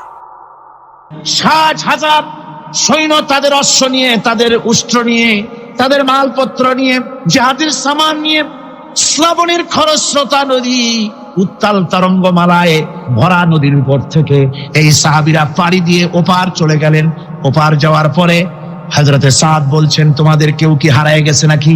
সবাই এদিক ওদিক তাকায়, খোঁজ করে বলল মানুষ তো দূরের কথা, একটা উট আর ঘোড়াও একটাও হারায় যায় নাই। একজন বলল আমার একটা পেয়ালা, যে পেয়ালা আমি পানি পান করতাম, সেই পেয়ালাটা তুফানে ছিটকে কোথায় চলে গেছে, ওইটা হারায় গেছে। হযরতে সাদ বলেন মুজাহিদের কোন জিনিস দরিয়া নিতে পারে না, অবশ্যই তা ফেরত আসবে। এই কথা তিনি বলতেছিলেন, হঠাৎ করে দরিয়ার কিনারে একটা আওয়াজ হলো, দেখা গেল তুফানের ভিতরে সেই হারানো বাটিটা তাদের মধ্যে বেরিয়ে এসেছে। আল্লাহু আকবার! মুজাহিদদেরকে সাহায্য করেন স্বয়ং আল্লাহ রাব্বুল আলামিন। আফ্রিকার জঙ্গলের কাছে ভিন্ন ইতিহাস, জঙ্গলের কাছেই মুসলমানদেরকে থাকতে দেওয়া হয়েছিল। মনে করা হয়েছিল জঙ্গলের সমস্ত হিংস্র প্রাণীরা এই মুসলমানদের শেষ করে দেবে, যুদ্ধ করা লাগবে না। হযরতে সাদ সে অবস্থা বুঝতে পারলেন, তিনি একটা মঞ্চ তৈরি করলেন। সেই মঞ্চের উপরে দাঁড়ায় জঙ্গলের প্রাণীদের দিকে লক্ষ্য করে তিনি নোটিশ জারি করে দিলেন, বললেন ইয়া আইয়াতুহাল হাশারাতু ওয়াস-সিবাউ নাহনু আসহাবু রাসূলুল্লাহ সাল্লাল্লাহু আলাইহি ওয়াসাল্লাম। হে জঙ্গলের হিংস্র প্রাণীরা, আমরা আল্লাহ রাসূলের সাহাবী, ফাইন্না নাজিলুনা ফামান ওয়াজাদনা বাদাহু কাতালনাহু। আমরা রাসূলের সাহাবী, এইখানে আল্লাহর দ্বীনকে কায়েম করার জন্য আমরা এসেছি, আল্লাহর কলেমার আওয়াজ নিয়ে আমরা এখানে রাত কাটাবো। সুতরাং এই জঙ্গলের ভিতরে হিংস্র প্রাণী যত আছো সব আমাদের এই জায়গা ছেড়ে অন্যত্র চলে যাও। আফ্রিকার জঙ্গলি মানুষেরা চিন্তা করলো, মানুষের কথা কি জঙ্গলি প্রাণীতে শোনে নাকি, পাগলে কয় কি? তারা তাকায় তাকায় দেখলো হযরতে সাদের এই ঘোষণার পরে বাঘের কাতারে বাঘ, সিংহের কাতারে সিংহ, সাপের কাতারে সাপ, যার যার ডিম আর বাচ্চা গুলি মুখে কামড়ায়া সাহাবীদের এলাকা ছেড়ে দিয়ে তারা অন্যত্র চলে গেল। আমার মুসলমান ভাইরা, এই ছিল মুসলমানদের ইতিহাস। দিন প্রতিষ্ঠা করার কাজে মুসলমান এগোলে আল্লাহই মদত করেন। কে মদত করেন? এই অপরাধে বেলালকে তারা মেরেছে, তাকে ভাইরা ওরা হযরতে খাব্বাবকে বেঁধেছে, কুটির সাথে বেঁধে চতুর্দিক থেকে তীর নিক্ষেপ করছে, তরবারি মারতেছে, শরীরের গোশত সুবহানাল্লাহ পড়ে। হযরত আব্বাস রাদিয়াল্লাহু তাআলা আনহু বর্ণনা করছেন, সামি'তু রাসূলুল্লাহ সাল্লাল্লাহু আলাইহি ওয়াসাল্লাম ইয়াকুল, আইনান লা তামাসসুহান নারু আইনুন বাকাত মিন খাশিয়াতিল্লাহ ওয়া আইনুন বাতাত তাহরিসু ফি সাবিলিল্লাহ, রাওয়াহু তিরমিজি। হযরত ইবনে আব্বাস রাদিয়াল্লাহু তাআলা তিনি বলছেন, আমি রাসূলুল্লাহকে বলতে শুনেছি, আল্লাহর নবী বলেছেন, দুইটি চোখে জাহান্নামের আগুন দুইটা চোখকে স্পর্শ করবে না। একটা চোখ হচ্ছে গভীর রাত্রে যারা আল্লাহর ভয়তে জাহান্নামের ভয়তে যারা কান্দে, জাহান্নামের আগুন ওই চক্ষুকে স্পর্শ করবে না। আর যারা দিন প্রতিষ্ঠার জন্য, আল্লাহর দিন কায়েমের জন্য ময়দানে যারা লড়াই করে, রাতের বেলায় পাহারা দেয়, ওই পাহারারত চোখের মধ্যে জাহান্নামের আগুন ওই চোখে স্পর্শ করবে না। আমার ভাইরা, হযরত উসমান রাদিয়াল্লাহু তাআলা আনহু বলছেন, মান রাবাতা লাইলাতান ফি সাবিলিল্লাহ কানাত কা আলফি লাইলাতিন সিয়ামুহা ওয়া কিয়ামুহা। হাজার রাত ধরে রোজা রাখলে, হাজার রাত ধরে ইবাদত করলে, আর হাজার দিন ধরে রোজা রাখলে যে সওয়াব হবে, একটা ঘন্টা একটা রাত যদি কেউ পাহারা দেয় আল্লাহর দ্বীনকে প্রতিষ্ঠার জন্য, আল্লাহর দ্বীনের কোন ইসলামী রাষ্ট্রের প্রহরায় যদি কেউ যদি থাকে, একটা রাতে পাহারা দিয়ে যে সওয়াব হবে, হাজার হাজার বছর ধরে নামাজ রোজা করে ওই সওয়াব পাওয়া যাবে না। সুবহানাল্লাহ। অর্থাৎ হাজার বছর ধরে নামাজ রোজা করার মতোই সওয়াব পাহারা দেওয়া আল্লাহর দ্বীনের ইসলামের রাষ্ট্র। বন্ধুগণ, রাসূল পাক সাল্লাল্লাহু আলাইহি ওয়াসাল্লাম তিনি বলেছেন, কিয়ামতের দিন জাহান্নামের আগুন আর জিহাদের ময়দানের ধুলি, এই দুটি একসঙ্গে কোন মানুষের পেটের মধ্যে প্রবেশ করবে না। রাসূল পাক সাল্লাল্লাহু আলাইহি ওয়াসাল্লামের একটি হাদিস যা মিশকাত শরীফের মধ্যে বর্ণিত আছে। মিশকাত শরীফের সম্ভবত ৩৩৬ পৃষ্ঠায় এই হাদিসটি বর্ণনা করা হয়েছে যে হযরত ইবনে আইস রাদিয়াল্লাহু তাআলা আনহু হচ্ছেন এই হাদিসের রাবী। তিনি বলছেন, একবার হুজুর সাল্লাল্লাহু আলাইহি ওয়াসাল্লাম এক ব্যক্তির জানাজায় গিয়ে উপস্থিত হলেন। হযরত ওমর রাদিয়াল্লাহু তাআলা আনহু তখন হুজুরকে বললেন, হে রাসূল, আপনি এই লোকটার জানাজা পড়বেন? এই লোক তো ইসলামের এই ক্ষতি করেছে, সেই ক্ষতি করেছে, অমুক করেছে, এই লোকটার আপনি জানাজা পড়বেন? হুজুর তখন উপস্থিত লোকদের জিজ্ঞেস করলেন, হাজিরিন, তোমরা কি কেউ এই লোকটাকে কোন ইসলামের ভালো কাজ করতে দেখেছো? একজন লোক দাঁড়িয়ে গেলেন, তিনি বললেন, হে আল্লাহর নবী, আমি সাক্ষী, আমি দেখেছি একটা মুজাহিদ বাহিনী জিহাদ করে ফিরতেছিল, তো এক জায়গায় তারা ডেরা গাড়লো, শিবির স্থাপন করলো, রাত কাটাবে বললো। আমি দেখেছি এই লোকটি সারা রাত সেই মুজাহিদদেরকে, সাহাবীদেরকে সারা রাত জেগে জেগে পাহারা দিয়েছে। আল্লাহর নবী জানাজার ইমামতি করলেন, আর এরপরে তাকে কবরের মধ্যে মাদফুন করে দিয়ে নবীজি তার কবরের পাশে দাঁড়িয়ে বললেন, ইন্না আসহাবাকা ইয়াযুন্নুনা আন্নাকা মিন আহলিন নার ওয়া আনা আশহাদু আন্নাকা মিন আহলিল জান্নাহ। নবীজি বলছেন, ও কবরবাসী, তোমার সাথীরা মনে করে তুমি জাহান্নামী, আর আমি নবী মুহাম্মদ সাল্লাল্লাহু আলাইহি ওয়াসাল্লাম সাক্ষী দিচ্ছি তুমি বেশক আল্লাহর বেহেশতি, তুমি অবশ্যই আল্লাহর জান্নাতে যাবে। এরপর হযরত ওমরের দিকে ফিরে রাসূলুল্লাহ বললেন, ওমর, মানুষের শুধু বাহ্য দৃশ্যটাই দেখো না, তার অন্তরের জাযবাটাকেও কদর করো। সুবহানাল্লাহ ওয়া বিহামদিহি। এই জিহাদের ময়দানে যারা কাজ করে, জান দেয়, মাল দেয়, আল্লাহ পাক তাদের উপরে রহম করে। এই জিহাদ হচ্ছে এক অগ্নি পরীক্ষা। এই জিহাদটা কি? অগ্নি পরীক্ষা। এমনি এমনি বেহেশতে যাওয়া যাবে না ভাই। আল্লাহ রাব্বুল আলামিন কোরআনে কারীমের মধ্যে বলেছেন, আহাসিবান নাসু আইয়ুতরাকু আইয়াকুলু আমান্না ওয়া হুম লা ইফতানুন। লোকেরা কি ভেবেছে নাকি যে ঈমান এনেছি এই কথাটা বললেই আমি বেহেশত দিয়ে দিব, মুমিন বলে সার্টিফাই করব? না, যখনই তারা বলবে আমি মুমিন, আমি তখন তাকে অবশ্যই পরীক্ষা করব। এই পরীক্ষায় তাকে পাশ করতে হবে। কোরআনে কারীমে আল্লাহ রাব্বুল আলামিন অনেক জায়গায় এই কথাগুলি বলেছেন, এমনি এমনি ছেড়ে দেওয়া হবে না। আমি অতীতের লোকদেরকেও পরীক্ষা করেছি, তোমাদেরকেও পরীক্ষা করব। পরীক্ষা না দিয়ে কেউ তোমরা বেহেশতে যেতে পারবে না। এই জমিনে তোমাদের আগুনের পরীক্ষা দিতে হবে, পয়গম্বরেরা কষ্ট করেছেন, সাহাবায়ে কিরাম কষ্ট করেছেন। আল্লাহ রাব্বুল আলামিন তিনি বলছেন, আম হাসিবতুম আন তাদখুলুল জান্নাতা ওয়া লাম্মা ইয়াতিকুম মাসালুল লাযীনা খালাউ মিন ক্বাবলিকুম মাসাতুহুমুল বাসাউ ওয়াদ-দাররাউ ওয়া যুলজিলু হাত্তা ইয়াকুলার রাসূলু ওয়াল্লাযীনা মা'হু মাতা নাসরুল্লাহ আলা ইন্না নাসরাল্লাহি করিব। আল্লাহ রাব্বুল আলামিন বলেন, তোমরা কি মনে করেছো যে তোমরা বেহেশতে প্রবেশ করবে, অথচ তোমাদের পূর্বে যারা এই পৃথিবীতে এসেছিল তাদেরকে আমি যেমন পরীক্ষা করেছি ওরকম পরীক্ষা এখনো তোমাদের উপরে আসে নাই, ওরকম বিপদও আসে নাই, মুসিবতও আসে নাই। এমন বিপদ এসেছিল নবীদের উপরে, সাহাবায়ে কিরামদের উপরে, যে বিপদে মানুষ চচ্চরিত হয়ে গিয়ে নবী এবং তার সাথী সঙ্গীরা এ কথা তারা মুখ থেকে বেরিয়ে গেছে, মাতা নাসরুল্লাহ, আয় আল্লাহ তোমার মদদ কখন আসবে, তোমার মদদ কখন আসবে। মার খেতে খেতে তো শেষ হয়ে গেলাম। এইভাবে যখন মার আসে চতুর্দিক থেকে আর মুমিনেরা ময়দানে পা জমায়ে টিকে থাকে দিন প্রতিষ্ঠার জন্য, আল্লাহ তখন খুশি হয়ে এক সময় ঘোষণা করে দিবেন, আলা ইন্না নাসরাল্লাহি করিব, আর দেরি নাই, আমার মদদ আমার সাহায্য তোমাদের জন্য অবধারিত। সুবহানাল্লাহ। আমার ভাইরা, বিষয়টা সহজ নয়। শুধু দুইটা সেজদা দিয়া, শুধু তাহাজ্জুদের কিছু নামাজ পড়িয়া আল্লাহর জান্নাতে যাওয়া এত সহজ নয়। রাস্তা খুব কঠিন, রাস্তা খুব। ইয়ে শাহাদাত গাহে উলফত মে কদম রাখনা, ইয়ে শাহাদাত গাহে उल्फत में कदम रखना, लोग समझते हैं आसान है मुसलमान होना। এটা হলো শাহাদাতের উত্তপ্ত ময়দানে পা রাখা। লোকেরা মনে করে ইসলাম গ্রহণ করা, মুসলমান হওয়া বুঝি বড় সহজ ব্যাপার। এত সহজ না। আমরা হানফি মাসলাকের লোক, ইমাম আবু হানিফার মাসলাক অনুযায়ী চলি।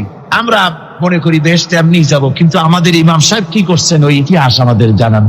খাজা বাবার মহব্বতে অস্থির। রজব মাস আসলে পরে বড় বড় ডেক্সি চড়ায়, সেই ডেক্সির উপরে লাল শালু বিছায়, তারপরে টাকা পয়সা রোজগার বহুত করে। আসলে তো খাজা না, আসলে হচ্ছে ইয়া খাজা কুস্তু আজা, পেট তো ভরে যায়। পেট ভরার জন্য পয়সা করে ইনকাম করা। খাজার লা ইলাহা ইল্লাল্লাহ এই চিশতিয়া তরিকার জিকির গ্রহণ করা হয়েছে, কিন্তু চিশতিয়া তরিকা যে আরেকটা আছে, কারাগার পর্বতে পৃথিবীরাজের সঙ্গে লড়াই করা, সেইটার কাছে নেই আমরা, সেটা নেই। ইমাম আবু হানিফা শুধু মাসলাই বলেন নাই, দিন প্রতিষ্ঠার জন্য রক্ত দিয়েছে, ঠিক কিনা? 8টি বছর পর্যন্ত কারারুদ্ধ ছিলেন। তাকে জিজ্ঞেস করা হয়েছে, ইমাম সাহেব জেলের মধ্যে তো আছেন, কষ্ট হয়? ইমাম সাহেব বলেছেন, না কষ্ট হয় না, তবে মাঝে মাঝে একটু কষ্ট হয় মনে। 2-4 মাস পর পর আমার বুড়ি মাকে এনে হাজির করা হয় জেলখানার মধ্যে, আর আমার মায়ের সামনে আমাকে পেটানো হয়, যেন মা আমাকে বলে যে এদের সাথে একমত হয়ে যা, সেই জন্য পেটানো হয়। তা আমার মা আমার মায়ের দেখে, আর মায়ের চোখ থেকে পানি পড়তে থাকে, তখন আমার মনে বড় কষ্ট লাগে। তবে আলহামদুলিল্লাহ মা আমার এমন, আমার মা দেখেন আর হজম করেন। সর্বশেষ যে ব্যক্তি জাহান্নাম থেকে মুক্তি লাভ করবে তাকে আল্লাহ পাক বলবেন, ফেরেশতাদেরকে বলবেন, আমার ফেরেশতারা আমার এই বান্দাকে জান্নাত এবং জাহান্নামের মাঝখানে রেখে দাও। জান্নাত এবং জাহান্নামের মাঝখানে লোকটি যখন থাকার জায়গা পাবে, সে জান্নাতের দিকে তাকায়া দেখবে আর কাঁদতে থাকবে। আল্লাহ পাক জিজ্ঞেস করবেন, বান্দারে যুগের পর যুগ ধরে জাহান্নামে কেঁদেছো, আমি রব্বুল আলামিন জাহান্নাম মাফ করে দিয়া জান্নাত জাহান্নামের মাঝখানে রেখে দিয়েছি, আযাব থেকে তো বেঁচে গেছো, এখন কান্দো কেন? লোকটি বলবে, রব্বুল আলামিন কান্দি এই কারণে, জাহান্নাম থেকে মাফ করেছো, তোমার শুকরিয়া আদায় করি। জান্নাত তো আমার কপালে নাই, কিসমতে নাই, কিন্তু জান্নাত আমি এখান থেকে দেখতে পাচ্ছি, জান্নাতের সুঘ্রাণ আমার নাকে আসতেছে, কপালে নাই যাওয়ার। আমি কাঁদি এই জন্য, তুমি যদি মেহেরবানি করে আমাকে জান্নাতের দরজার কাছে একটু দাঁড় করায় দিতা, প্রাণ ভরে তোমার জান্নাতের দৃশ্যটা একটু দেখতা।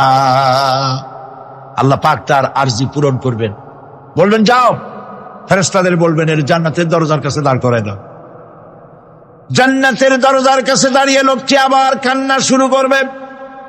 আল্লাহ পাক প্রশ্ন করবেন, এবার কান্দো কেন? লোকটি বলবে, রব্বুল আলামিন, কান্দি এই কারণে, জান্নাতের এই দরজায় দাঁড়াইয়া জান্নাতের অফুরন্ত নেয়ামত কিছুই ভালো করে দেখা যায় না, শুধু অল্প জায়গা দেখি। যদি তুমি আমারে দয়া করে জান্নাতের মাঝখানে দাঁড় করায় দিতা, চতুর্দিকে তাকায়া তাকায়া দেখা কলিজারে ঠান্ডা বানাইতাম। তবে আমি ওয়াদা করি, জান্নাতের কোন নাজ নেয়ামত, কোন ফল আমি খাবো না, ধরবো না, সইব না। একটুখানি মেহেরবানি করে মাঝখানে দাঁড় করাইয়া দাও, জান্নারে ঠান্ডা করি। আল্লাহ রব্বুল আলামিন ফেরেশতাদের বলবেন, আমার এই বান্দারে জান্নাতের মাঝখানে দাঁড় করাইয়া দে। আল্লাহর নবী বলেন, জান্নাতের মাঝখানে দাঁড়িয়ে লোকটি আগের চাইতে আরো জোরে চিৎকার মেরে কাঁদতে থাকবে। আল্লাহ পাক বলবেন, বান্দারে কি হলো তোর? দরজার কাছে আসতে চাইছিলে, আইনা দিলাম। আবার এবার মাঝখানে আসতে চাইছো, তাও এনে দিয়েছি। আবার কান্দো কেন? লোকটি বলবে, রব্বুল আলামিন, এবার কান্দি এই জন্যে, তুমি যখন দয়া করে একটিবার জান্নাতের মাঝখানে এনে আমাকে দাঁড় করায় দিয়েছো, তুমি রহমান রহিম গফুরুর রহিম, এই জান্নাত থেকে আবার আর বাইর করে দিও না। আল্লাহ রাব্বুল আলামিন বলবেন, ও আমার বান্দারে, আমার এই জান্নাত তোর খুব পছন্দ হয়েছে নাকি? লোকটি বলবে, রব্বুল আলামিন, কলিজা ঠান্ডা হয়ে গেছে, ভাবতেও পারি না এই জান্নাত এত সুন্দর।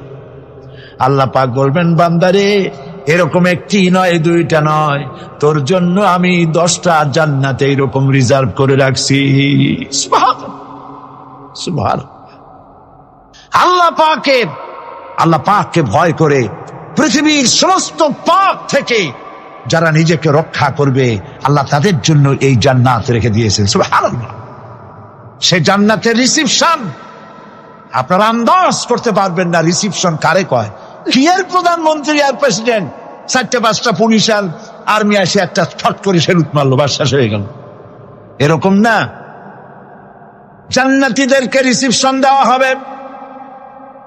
জান্নাতীরা যখন আল্লাহর হুকুমে জান্নাতের দিকে যেতে লাগবে, আর যখন জান্নাতের কাছে চলে যাবে, আল্লাহ রাব্বুল আলামিন শোনায় দিচ্ছেন, হাত্তা ইযা জাউহা ফুতিহাত আবওয়াবুহা ওয়া ক্বালা লাহুম খাযানাতুহা সালামুন আলাইকুম তিবতুম ফাদখুলুহা খালিদিন। সুবহানাল্লাহ।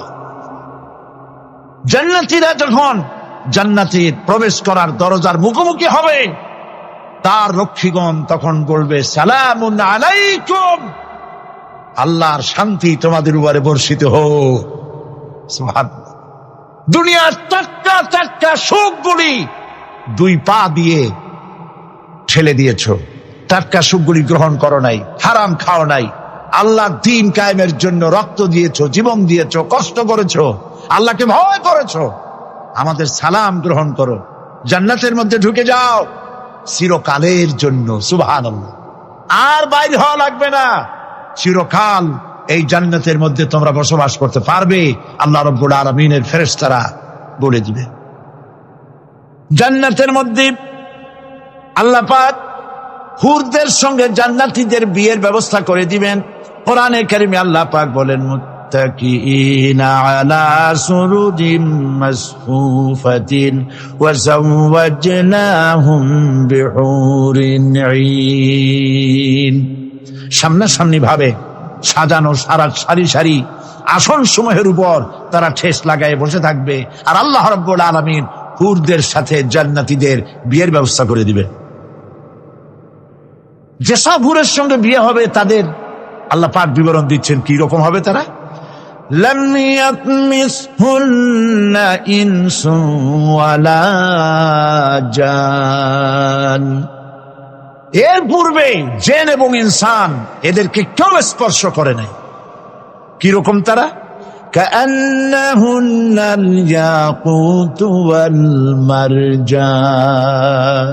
যেমন ঝিনুকের ভিতরে মণিমুক্তা থাকে, এইভাবে আল্লাহ পাক তাদেরকে পবিত্র করে রেখে দিয়েছেন।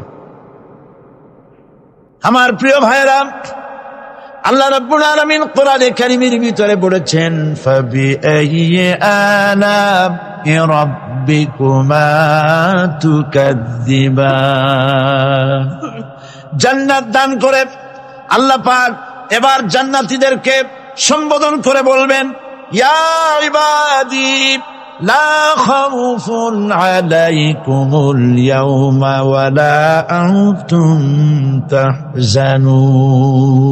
হে আমার বান্দারা, লা খাউফুন আলাইকুমুল ইয়াওম, আজ আর কোনো ভয় নাই। সুবহানাল্লাহ, সুবহানাল্লাহ।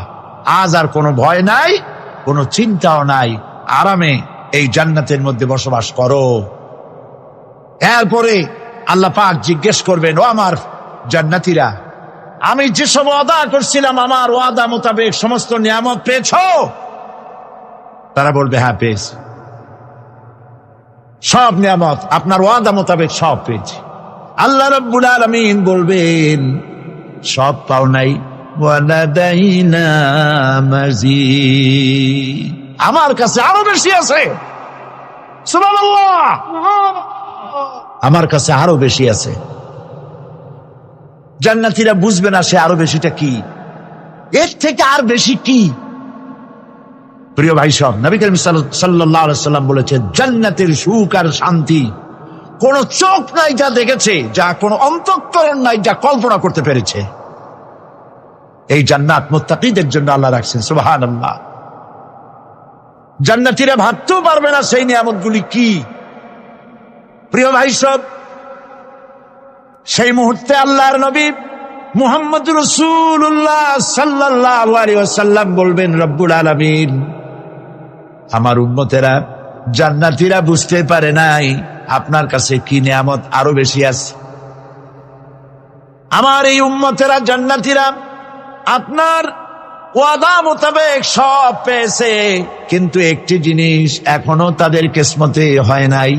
সে জিনিসটা হলো, যারা তার রবকে না দেখে শুধু কোরআন আর হাদিসের কথা শুনে আরবের ঘুম হারাম করে তাহাজ্জুদের নামাজ আদায় করেছিল, চোখের পানি ফেলেছিল, যারা জান্নাত দেখে নাই, জাহান্নাম দেখে নাই, আপনাকে ভয় করে যারা জীবন পরিচালনা করেছিল, যারা আপনাকে দেখে নাই, না দেখে শুধু কোরআন হাদিস বিশ্বাস করে যারা অকাতরে নিজেদের জীবন বিলায় দিয়েছিল, এই জান্নাতীরা এখন পর্যন্ত তার রবকে দেখতে পারে নাই। আল্লাহ রাব্বুল আলামিন তার সামনে থেকে ৭০,০০০ পর্দা সরে যাবে। আল্লাহ পাক বান্দাদের আরজি পুরা করার জন্য জান্নাতীদের সামনে তিনি জালোয়া ফরোজ হবে।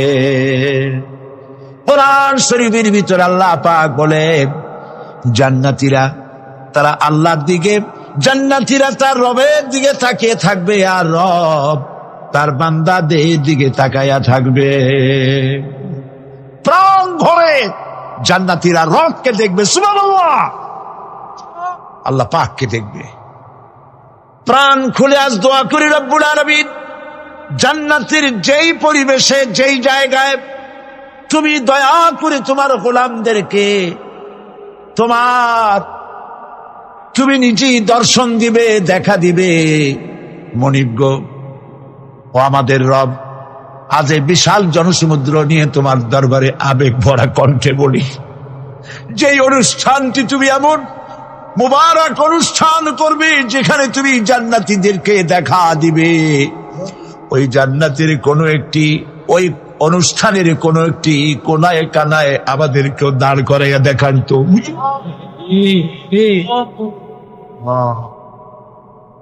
ভাই সব, আল্লাহ রাব্বুল আলামিন মানুষের সামনে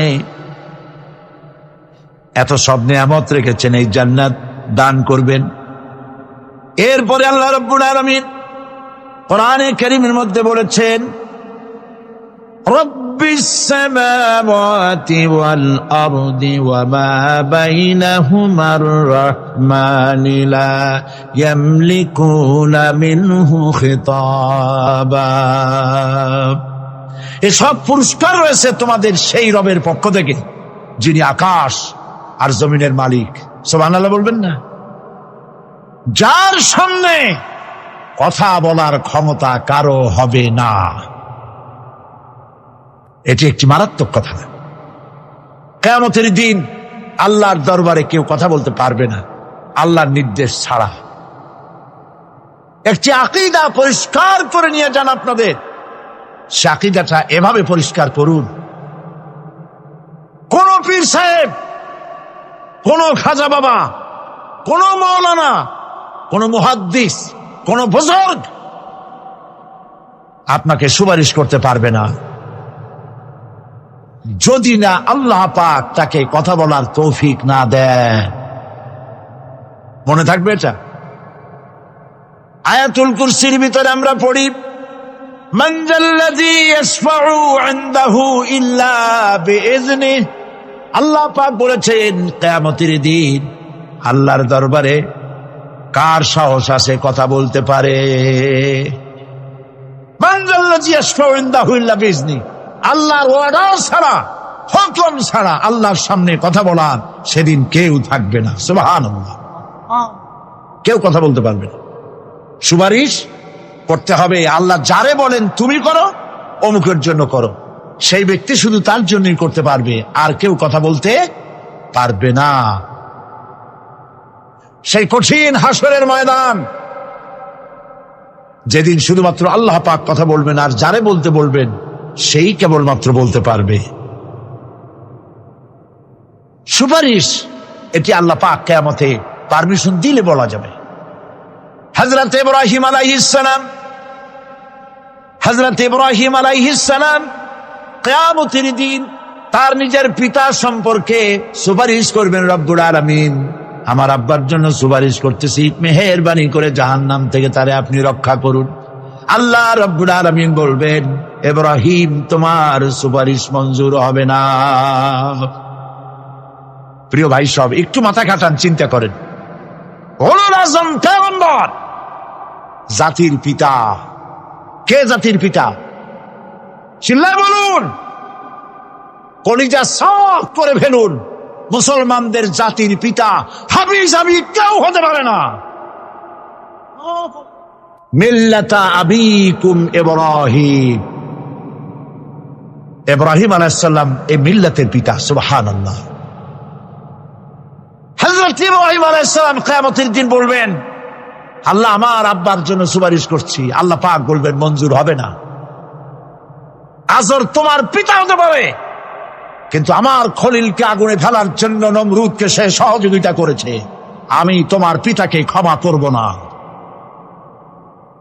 নবী করিম সাল্লাল্লাহু আলাইহি সাল্লামকে সাহাবায়ে কেরাম জিজ্ঞেস করেছেন, হে রাসূল, আপনার আব্বা এবং আম্মার অবস্থা কি হবে? নবী করিম সাল্লাল্লাহু আলাইহি সাল্লাম কেঁদে ফেলেছেন, সব বলেছেন, আমি তাদের কোনো উপকারে আসব না। আল্লাহু আকবার। আপনি মনে করছেন নাকি যে ইয়া নবী সালাম আলাইকা বলি অমনি নবী সুপারিশ পাবেন? এত সহজ। কতগুলা রসগোল্লা খাইলেন আর বড় একটা মিছিল করলেন আর অমনি চলে যাবেন?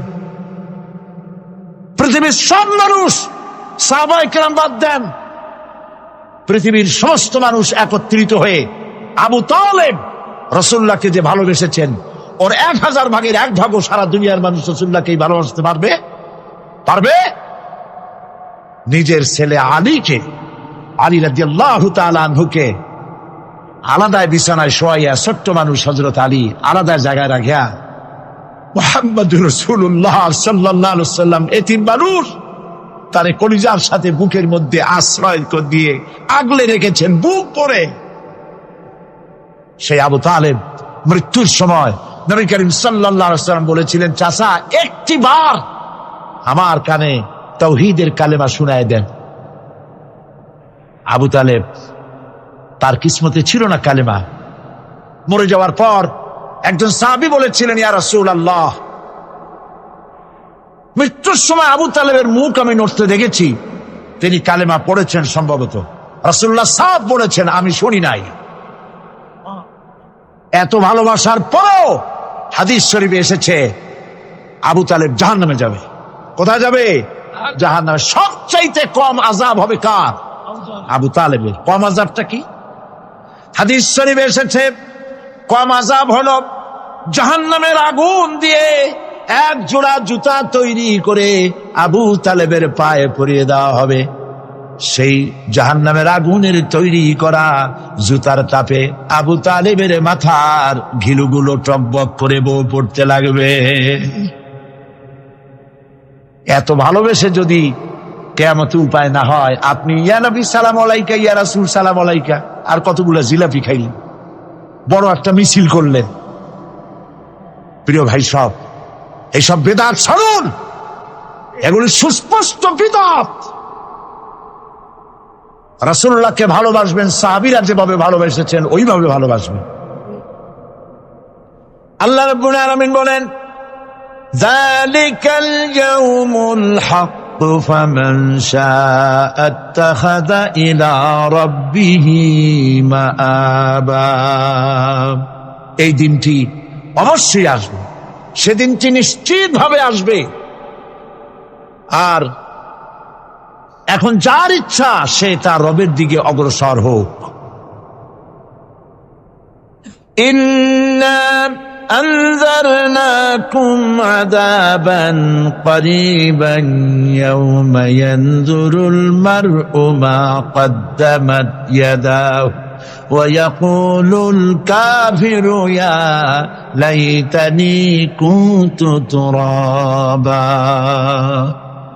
ইন্না আনজারনাকুম আযাবান করিবা, খুব নিকটবর্তী একটি আযাব সম্পর্কে আমি তোমাদেরকে সতর্ক করে দিলাম। কে বলতেছেন? আল্লাহ পাক। লক্ষ্য করুন আল্লাহ কি বলছেন, খুব নিকটবর্তী একটি কঠিন শাস্তি আযাব অর্থাৎ কিয়ামত, এ সম্পর্কে আমি তোমাদেরকে সতর্ক করে দিলাম। ইয়াউমা ইয়ানজুরুল মার'উ মা কদ্দামাত ইয়াদা, সেদিন প্রত্যেকটি লোক যা সে পাঠিয়ে দিয়েছিল এখানে, অর্থাৎ যা করেছিল সেগুলি সে দেখতে পাবে। আর তখন ওয়ায়াকুলুল কাফিরু ইয়া লাইতানি কুনতু তুরাবা, সেই কিয়ামতের ময়দানে অবস্থা দেখে কাফেররা বলবে, আহারে মানুষ না হইয়া যদি মাটি হইয়া যেতাম, যদি মাটি হতাম, যদি মানুষ না হয়ে না জন্মতাম, আজ এই হাসরের ময়দানে এইখানে এই বিচারের মুখোমুখি হতাম না, মাটি হইলে বরং অনেক ভালো হতো। এই পৃথিবীতে আমরা এসেছি, চলে যাব, যাওয়ার আগে এই কোরআন একটি বিশাল জনগোষ্ঠী এমন বানাতে চেয়েছে যে জনগোষ্ঠী এই কোরআন দিয়ে একটি বিশাল সমাজ গড়বে, রাষ্ট্র গড়বে, এমন রাষ্ট্র গড়বে যেই রাষ্ট্রে দুঃখ থাকবে না, অশান্তি থাকবে না, যেখানে সুখ থাকবে, সমৃদ্ধি থাকবে, আর কিয়ামতের দিন আল্লাহর জান্নাতে তারা চলে যাবে। তেমন একটি সমাজ কি আমরা চাই? সবাই বলেন, সেরকম একটি সমাজ কি আমরা চাই? প্রিয় ভাই সব, কিয়ামতের দিন আমরা যেতে চাই জান্নাতে। কোথায় যেতে চাই বলেন? জোরে বলেন। এই জান্নাতে যাওয়ার জন্য দুইটা কাজ করতে হবে। কয়টা কাজ?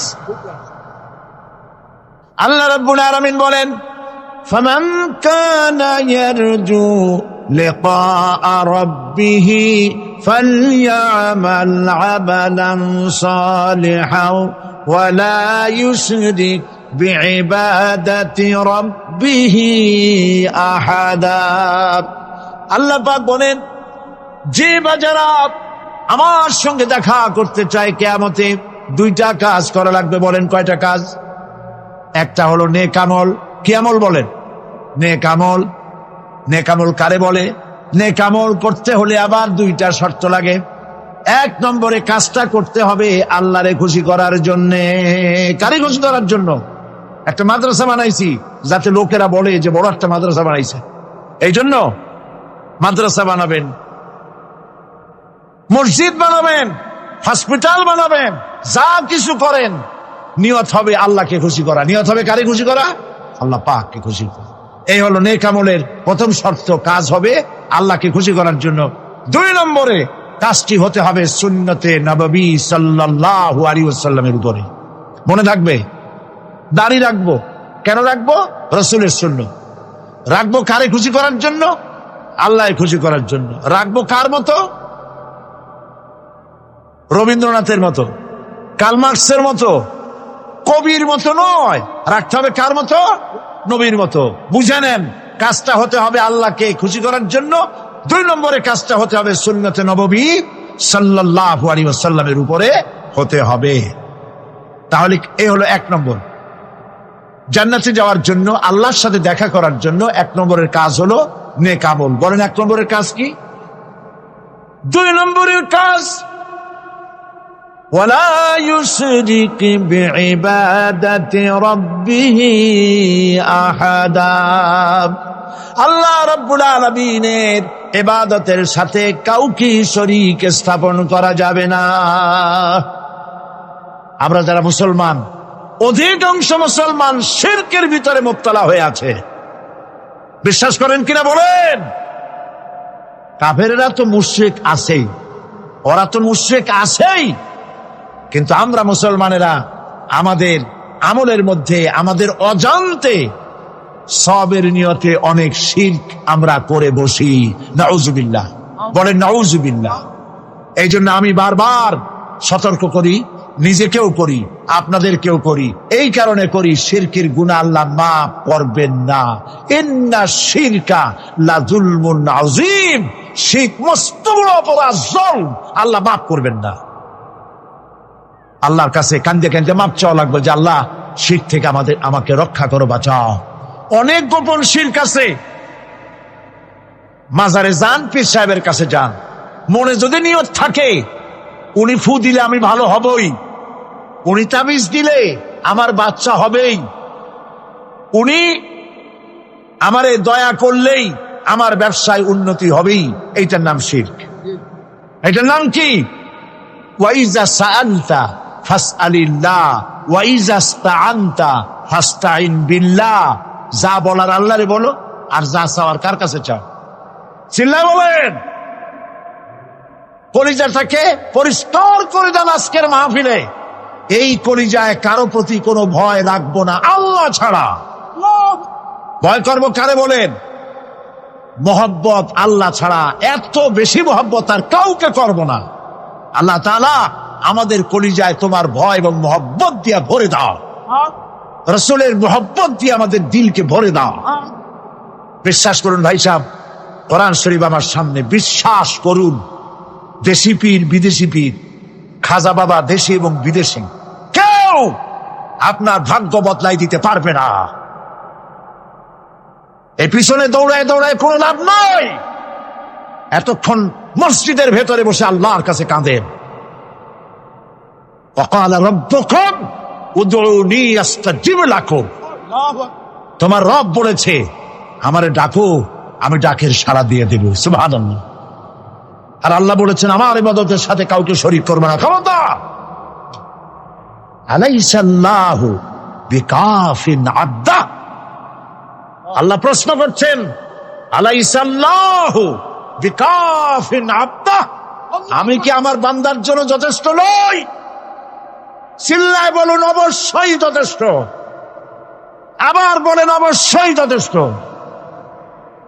কলিজা সাফ করে ফেলেন। সম্রাট শাহজাহান, দিল্লির সম্রাট, হাবিজাবি সম্রাট না, দিল্লির সম্রাট। এখন কোথায়? কবরে। কবি বলতেছেন, শাহনে জাহাं को जिन्हें फक्र से देते थे बाज, शाहने जहां को जिन्हें फक्र से देते थे बाज, वाज कब्र में है सूरह अलहम्दु की मोहताज। সারা ভারতবর্ষ যারা ট্যাক্স দিয়ে নিজেকে সৌভাগ্যবান বলে মনে করত, সে আজ কবরের মধ্যে ভিক্ষুকের মতো সূরা আলহামদুর মতো একটি সূরার মুহতাজ হয়ে ভিক্ষুকের মতো শুয়ে আছে। সম্রাট শাহজাহান মসজিদে বসে আছে, এক ফকির ঘুরতেছে, লোকেরা কয় ছোটবেলা থেকেই তোমার খয়রাত করতে দেখলাম, ভিক্ষা কি জীবনেও যাবে না তোমার? লোকটি বলছে, আমি ভিক্ষা করবো ছাড়া আমার উপায়টা কি? এই লোকটি আমি ভিক্ষা করা ছাড়া করবো কি? লোকেরা তো আমার 60 টাকা 50 টাকা 100 টাকা দেয় না, 4 আনা 5 আনা 1 টাকা এই আমার দেয়, এই দিয়ে আমি বড় লোক হবে কেমন? লোকটি বলছে, আচ্ছা দেখো, তুমি তো জায়গা মতো যাইতে পারো নাই, বাদশার কাছে যাও, এমন দেওয়া দেবে জীবনে আর খয়রাত করা লাগবে না। তো বাদশার কাছে কি খয়রাতি যাইতে পারে কোনোদিন? হ্যাঁ, এখন পারবা। কেমনে? সম্রাট শাহজাহান এখন একা একা মসজিদে আছেন। তখনকার এসব বাদশারা অনেকে নামাজি ছিলেন, দিনদার ছিলেন। ফকির দরজার কাছে দাঁড়াইয়া দেখতে পাচ্ছে কেউ নাই, দেহরক্ষীরা দূরে দূরে দাঁড়ানো। বাদশাহ মসজিদের ভেতরে বসে হাত তুলে ঝুলতেছে আর কাঁদতেছে, চোখের পানি দিয়া দাঁড়িয়ে ভিজে ভিজে পড়ছে। এই দৃশ্য অনেকক্ষণ দেখলো ফকির। কিছুক্ষণ পর সম্রাট শাহজাহান মসজিদ থেকে বেরিয়ে আসছে। ফকির বলছে, আসসালামু আলাইকুম হুজুর। তিনি বললেন, ওয়ালাইকুম আসসালাম। চলে গেল। বাদশা বলল, আমার কাছে তো কেউ আইসা কিছু না চাইয়া তো যায় না, এর দেখলাম খয়রাতির মতো কিছু চাইলো না, বেটা ভয় করলো নাকি? আমি এদিকে আসো। আসছে। ভয় পাইছো? কয় না, ভয় পাইনি। তো কিছু যে চাইলে না? ফকির বলছে, জাহাপানা সত্যিই কিছু চাইতে আসছিলাম, তারপর চাইলে না কেন? ফকির বলছে, জাহাপানা সারা জীবন ভিক্ষা করেছি, আর আজ দিল্লির সম্রাটের কাছে বেশি পাওয়ার লোভে এসেছি না, কিন্তু আপনার দশা দেখা আমার জ্ঞানের চোখ খুলে গেছে। আমি লক্ষ্য করে দেখলাম, আমি সম্রাটের কাছে চাইতে এসেছি, হাত তুলি নাই, বিনয় প্রকাশ করি নাই, চোখের পানি ফেলি নাই, কিন্তু লক্ষ্য করে দেখলাম দিল্লির সম্রাট আমার চাইতেও বড় ভিক্ষুকের মতো। আবার কোন সম্রাটের কাছে হাত তুলে কাঁদবে? আমার জ্ঞানের চোখ খুলে গিয়েছে, আমি বুঝতে পেরেছি সম্রাট কান্দে যেই সম্রাটের কাছে, তারে ছাড়া আর কারো কাছে জীবনে চাইব না। এই কথাই সূরা ফাতিহায় প্রত্যেক দিন পড়ি, বুঝি না কি পড়ি। ইয়াকা না'বুদু ওয়া ইয়াকা নাস্তাঈন। আয় আল্লাহ, একমাত্র তোমার গোলামি করি আর তোমার কাছে সাহায্য চাই, তুমি ছাড়া কারো কাছে সাহায্য চাই না। কলিজা সাফ করুন। কোন মরা পীর, কোন জিন্দা পীর আপনার মনের আশা পুরা করতে পারবে না, পারবে না, পারবে না। ওয়াসি সেদিন শপথ নিয়েছিলেন, রব্বুল আলামিন, আমি জাহালাতের কারণে যেই বল্লম দিয়ে ইসলামের একজন শ্রেষ্ঠ সন্তানকে আমি শহীদ করে ফেলেছিলাম, আমি বুঝতে পারি নাই, ওই বল্লমটা আমি হেফাজতে রেখে দিয়েছি। তুমি আমার এই দোয়া মঞ্জুর করো, আমি যেন এই বল্লম দিয়ে এই পৃথিবীর নিকৃষ্ট ইসলামের কোন দুশ্মনকে যেন আমি শেষ করে দিতে পারি। আল্লাহ পাক দোয়া তার মঞ্জুর করে নিলেন। মুসাইলামা কাযযাবের বিরুদ্ধে হযরত আবু বকর সিদ্দিক রাদিয়াল্লাহু তাআলা আনহু যে বাহিনী পাঠালেন, হযরত ওয়াসি সেই বাহিনীর মধ্যে ছিলেন। আর তিনি সেই বল্লমটা দিয়া, যে বল্লম দিয়ে তিনি হযরত হামজাকে শহীদ করেছিলেন, সেই বল্লমটা দিয়েই ইসলামের নিকৃষ্ট শত্রু মুসাইলামা কাযযাবকে দুনিয়া থেকে তিনি বিদায় করে দিলেন। দাউদ আলাইহিস সালামকে আল্লাহ রাব্বুল আলামিন এমন মুজিজা দিলেন, তিনি যখন লোহা মুঠো করে ধরতেন হাতের ভিতরে, লোহা পানি হয়ে হাতের ফাঁকের মধ্য দিয়া তা পড়ে যেত পানি হয়ে। এভাবে মুজিজা তাকে দেওয়া হলো। সুলাইমান আলাইহিস সালামের মুজিজা ছিল, তক্তার উপরে বসতেন, ইঞ্জিন লাগতো না, মেশিন লাগতো না, বিনা ইঞ্জিনে বিনা মেশিনে তক্তা হাওয়ার উপরে উড়ে সারা পৃথিবী ঘুরে আসতেন। ঈসা আলাইহিস সালামের মুজিজা ছিল, জন্মদের চোখের উপরে হাত বুলিয়ে দিতেন, সঙ্গে সঙ্গে চোখ তার ভালো হয়ে যেত। আবার কুষ্ঠ ব্যাধিগ্রস্ত লোকের গায়ে হাত বুলিয়ে দিলে তার শরীর ভালো হয়ে যেত। এটা ছিল তার মুজিজা। রাসূল পাক সাল্লাল্লাহু আলাইহি ওয়াসাল্লামের সময় মুজিজা, তার সময় প্রভাব ছিল সাহিত্যের। সাহিত্য আর কবিত্বের এত বেশি প্রভাব বিস্তার হলো, তারা কবিতা লিখে লিখে রচনা করে করে কাবা শরীফে লাগাই দিত। পারলে এই কবিতার সাথে মোকাবেলা করো এই চ্যালেঞ্জের। আল্লাহ রাব্বুল আলামিন সেই সময় কোরআনে কারীমকে অবতীর্ণ করে দিলেন। কোরআনে কারীম দুনিয়ার সমস্ত সাহিত্য আর কবিত্বের সমস্ত মানকে ছাড়িয়ে চলে গেছে এমন এক পর্যায়ে, কিয়ামত পর্যন্ত কোরআনের সাহিত্যের ভাবধারা এর মানকে উতরে যেতে পারবে এমন সাহিত্যের জন্ম আজও হয় নাই, ভবিষ্যতেও হবে না। এটা হলো রাসূল পাক সাল্লাল্লাহু আলাইহি ওয়াসাল্লামের মুজিজা। সাহাবায়ে কেরামদের সঙ্গে রোমকদের লড়াই হতেছে, রোমক সৈন্যরা যুদ্ধে জিততে পারতেছে না কিছুতেই। এরপরে তারা গোয়েন্দা বিভাগের লোক পাঠায় দিল, এদের সঙ্গে জিততে পারি না কেন, একটু খুঁজে দেখে আসো রাত্রে এরা করেটা কি। গোয়েন্দা বিভাগের লোক সারা রাত ঘুরে ঘুরে তারপরে এসে রিপোর্ট করলো। এরপরে এসে তাদের প্রধানের কাছে রিপোর্ট করলো, আমরা যে যার কাছে গিয়েছিলাম দেখে এলাম হুম বিল্লাইলি রাহবানুন ওয়া বিন্নাহারি ফুরসানুন, আমরা দেখে এলাম যাদেরকে দিনের বেলায় প্রচন্ড শক্তিশালী বীর যোদ্ধা রূপে যাকে যুদ্ধ করতে দেখেছি ময়দানে, রাতের বেলায় দেখলাম গিয়া একেবারে নিতান্ত ফকিরের মতো কেউ তো সেজদায় পড়ে কাঁদতেছে, কেউ আবার তেলাওয়াত করতেছে, চোখ দিয়া পানি পড়তেছে, আবার কেউ নামাজ পড়তেছে, আবার কেউ হাত তুলে রেখেছে তাদের প্রভুর দরবারে, চোখের পানিতে তাদের চোখ বুক ভেসে যেতেছে। সারাটা রাত তেলাওয়াত আর সেজদা আর নামাজের মধ্যে তারা এভাবে কাটিয়ে দিয়েছে। সেনাপতি এই রিপোর্ট শোনার পরে বললেন, ও গোয়েন্দা বিভাগের লোকেরা, আমার রোমক সৈন্যরা শোনো, যে জাতির নৈতিক মান এত উচ্চে, ওই জাতির সঙ্গে যুদ্ধ করা মানে আমাদের আত্মহত্যা করার শামিল। এদের সাথে কিছুতেই আমাদের পক্ষে পারা সম্ভব না। হ্যাঁ, এদের সাথে পারা যাবে যদি এই সম্পর্ক নষ্ট করে দেওয়া যায়। আল্লাহর সাথে তাদের এই গভীর সম্পর্ক যেটা আছে, এই সম্পর্ক নষ্ট করে দিতে হবে, তাহলেই কেবলমাত্র সম্ভব হবে। এদের নৈতিক চরিত্র ধ্বংস করার জন্য প্রচেষ্টা চালাও, তাহলে হয়তো আমরা কামিয়াব হতে পারব। আমার বন্ধুগণ, সামান্য স্যান্ডেলের ফিতা গাছা যদি ছেড়ে যায়, মানুষের কাছে চাইও না, আল্লাহ রাব্বুল আলামিনের দরবারে হাত পাতো। রব্বুল আলামিন তোমার স্যান্ডেল কেনার পয়সা জুগিয়ে দেবেন। জোরে বলেন সুবহানাল্লাহ।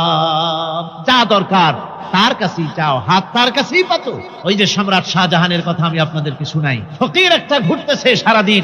এক লোক বলছে যে আপনি হে ফকির, তুমি এরকম করে ঘুরছো সারা জীবন, বুড়া হয়ে গেছো খয়রাত করতে করতে, ছোটবেলা থেকে তোমার ভিক্ষা করতে দেখি, আর কতকাল ভিক্ষা করবে? কয় করবোটা কি? যে বাচ্চার কাছে যাইতে পারবে, বাচ্চার কাছে গেলে এমন ভাবে দিবে, অনেক দিবে, নিয়ে কুড়াইতে পারবা, তোমার আর জীবনে ভিক্ষা করা লাগবে। ফকির চলে গিয়েছে, কোথায় পাবো বাচ্চারে? দেখো মসজিদে পাবো। এখন তিনি নামাজ চলে গিয়েছে সেখানে, মসজিদের বারান্দায় দাঁড়ায় দেখে সম্রাট শাহজাহান হাত পেতে মোনাজাত করতেছেন, চোখের থেকে পানি পড়ে দাড়ি ভিজে ভিজে পড়ে। মোনাজাত শেষ করে বাদশা যখন বাইরে নেমেছেন, তখন ফকির তাকে সালাম দিয়ে চলে যান। বাদশা বলছেন, তুমি আমাকে সালাম দিয়ে চলে যাচ্ছ, তুমি তো ভিক্ষুক, আমার কাছে তো সমস্ত ভিক্ষুকই আমার কাছে চায়, ভিক্ষুক তো ভালো, ধনীরাও আমার কাছে চায়, তুমি ভিক্ষুক মানুষ আমার কাছে তুমি চাইলে না, সালাম দিয়ে চলে যাও। ফকির বলতেছেন, যা পানা, সত্যি কিছু চাইতে এসেছিলাম, কিন্তু আমি আপনাকে দেখার পরে আমার চিন্তার পরিবর্তন হয়ে গেছে। আমি তাকিয়ে তাকিয়ে দেখলাম মসজিদের ভেতরে আমি চাইতে এসেছি দিল্লির সম্রাট শাহজাহানের কাছে। যেই সম্রাট, দিল্লির সম্রাট যার কাছে আমি চাইতে এসেছি, আমি তো দাঁড়ায় আছি, কান্দি না, কিন্তু আমি দেখতেছি যার কাছে আমি চাইতে এসেছি তিনি যেন আবার কোন সম্রাটের কাছে আমার চাইতেও দারুণ ভিক্ষুকের মতো হয়ে চোখের পানি ফেলে ভিক্ষা চাইতেছে। মনে মনে ভাবলাম, মানুষের কাছে ভিক্ষা চাইবো না কোনদিন আর। বাদশা কান্দে, যেই বাদশার কাছে, ওই সম্রাটের সম্রাট রাজা ধীরাজ আল্লাহর কাছে ছাড়া কারো কাছে জীবনে আর হাত পাতবো না। হযরত আবু হুরায়রা রাদিয়াল্লাহু তাআলা আনহু একবার রাসূল করিম সাল্লাল্লাহু আলাইহি ওয়াসাল্লামের দরবারে কাঁদতেছিলেন। হুজুর জিজ্ঞেস করলেন, আবু হুরায়রা তুমি কাঁদো কেন? হযরত আবু হুরায়রা বলেন, হুজুর আমার মা আমাকে মেরেছে, আমি সেই জন্য কাঁদতেছি। হুজুর বলেন, মা তোমাকে মারলো কেন? কোনো বেয়াদবি করেছো নাকি? তিনি বললেন, না কোনো বেয়াদবি করি নাই, তবে মারলো কেন? হযরত আবু হুরায়রা বলেন, হুজুর আমার মা হচ্ছেন মুশরিকা, আমার মা কাফের। আমি অনেক রাত হয়েছিল বাড়ি ফিরতে, আমার মা জিজ্ঞেস করলো, এত রাত কোথায় ছিলি? আমি বললাম, মা তাম পৃথিবী যে কদম মোবারক চুমতে পারলে নিজেকে ধন্য মনে করে, আমি সেই রাসূলের দরবারে ছিলাম, আসতে দেরি হয়ে গেছে। ইয়া রাসূলুল্লাহ, আপনার নাম শোনা মাত্র আমার মায়ের গায়ে আগুন জ্বলে গেল, সহ্য করতে না পেরে আমাকে মায়ের আরম্ভ করে দিল। বললো, আবু হুরায়রা হয় আমার বাড়ি ছাড়বি, না হয় মুহাম্মদ সাল্লাল্লাহু আলাইহি ওয়াসাল্লামের ঘর ছাড়বি, কোনটা করবি কর। আমি বললাম, মা তোমার গায়ে যত শক্তি আছে সমস্ত শক্তি দিয়ে তুমি আমাকে প্রহার করো, আমি তামাম তোমার বাড়িটা সুদ্ধা তামাম দুনিয়া ছেড়ে দিতে পারি, কিন্তু রাসূল পাক সাল্লাল্লাহু আলাইহি সাল্লামের কদম মোবারক ছাড়তে পারি না। ভাইরা আমার, হযরতে আবু হুরায়রা কাঁদতেছেন। আল্লাহর নবী বলেন, তুমি কাঁদো কেন? তোমার মা তোমাকে মেরেছেন, আমি এখানে কি করব? এখানে তো আমি কোনো দখল আন্দাজ করতে পারি না, আমি কি করতে পারি? এখানে ইন্টারফেয়ার তো আমি করতে পারি না, মা তোমারে মেরেছে। হযরত আবু হুরায়রা বলেন, ইয়া রাসূলুল্লাহ, মায়ের বিরুদ্ধে কোনো নালিশ করার জন্য আপনার কাছে আমি আসি নাই। বলে, কেন এসেছো? হযরত আবু হুরায়রা বলেন, হুজুর, এসেছি এই জন্যে, আমি জানি আপনি যদি আল্লাহর দরবারে কোনো ব্যাপারে দোয়া করেন, আল্লাহ রাব্বুল আলামিন তা মঞ্জুর করে নেন। আপনি মেহেরবানি করে আমার মায়ের হেদায়েতের জন্য আল্লাহর কাছে দোয়া করুন। হুজুর সাল্লাল্লাহু আলাইহি সাল্লাম দুহাত উঁচু করলেন, বললেন, আল্লাহুম্মা ইহদি উম্মা আবি হুরায়রা, আয় আল্লাহ, আবু হুরায়রার মাকে তুমি হেদায়েত নসিব করে দাও। এই দোয়া রাসূল করতেছেন। হুজুরকে দোয়ার মধ্যে ফেলে রেখে আবু হুরায়রা দৌড় আরম্ভ করেছে বাড়ির দিকে। পেছন থেকে কয়েকজন সাহাবী তারা দৌড়ে গেল। আবু হুরায়রা দৌড়ায় কেন? এত ভদ্র মানুষ, কোন সময় কারোর সাথে রাগারাগি করে না, দৌড়ায় কেন? নিশ্চয়ই কোনো বিপদ বুঝি হয়ে গিয়েছে, পিছন থেকে জামা টেনে ধরেছে। কি হয়েছে, দৌড়াও কেন? হযরত আবু হুরায়রা বলেন, আমার জামা ছেড়ে দাও, আমাকে দৌড়াতে দাও। আমি দৌড়াইয়া বাড়ি পৌঁছে গিয়ে দেখতে চাই, আমি আগে দৌড়ে বাড়িতে গেলাম না নবীজির দোয়া আমার আগে আমার বাড়ি পৌঁছে গেল। কোনটা হলো আমি সেটা দেখতে চাই। হযরত আবু হুরায়রা দৌড়াতে দৌড়াতে ঘরের কাছে গিয়ে নক করেছে। ভিতর থেকে আওয়াজ এলো, কে? কিছুক্ষণ পর মা আমার বেরোলেন, মাথার চুল দিয়া পানি পড়তেছে, বুড়া মানুষ। মা আমার কাছে এসে বলল, বাবা, তোমাকে মারার পর আমি বড় অনুতপ্ত হয়েছি, মনে মনে অনুশোচনা করেছি। আরে, আমার ছেলে তো কোনো খারাপ জায়গায় যায় নাই, কোনো খারাপ মানুষের কাছে যায় নাই, মারলাম কেন? বড় অনুতপ্ত হয়ে গেছি আমি। এই অনুশোচনা করে আমি এইমাত্র গোসল করেছি। আমাকে নিয়ে চলো তুমি বিশ্ব নবী রাসূলুল্লাহর দরবারে। আমার ভাইরা, রাসূল পাক সাল্লাল্লাহু আলাইহি ওয়াসাল্লাম, আল্লাহর নবী এমন এক মহান সত্তা ছিলেন যে তিনি দোয়া আল্লাহর দরবারে হাত উঁচু করতে দেরি আছে, কিন্তু দোয়া কবুল হতে দেরি নাই। কুতুবে সুবহানী শেখ মুহিউদ্দিন আব্দুল কাদের জিলানী রাহমাতুল্লাহ আলাইহি তিনি বলেছেন, মুনাজাত করতে গিয়ে আবেগে বলেছেন, রব্বুল আলামিন, তুমি যদি দয়া করে আমাকে জান্নাত দাও, আর তোমাকে যদি আমি না পাই, তুমি যদি আমার সঙ্গে দেখা না করো, আমারে যদি কথা না বলো, তাহলে এই জান্নাত আমার কোনো লাভ নাই। আর আমাকে যদি জাহান্নাম দিয়ে দাও, আর মাঝে মধ্যে তুমি যদি জিজ্ঞাসা করো, মহিউদ্দিন কেমন আছো, তাহলে এই জাহান্নাম আমার জন্য বেহেশত হয়ে যাবে।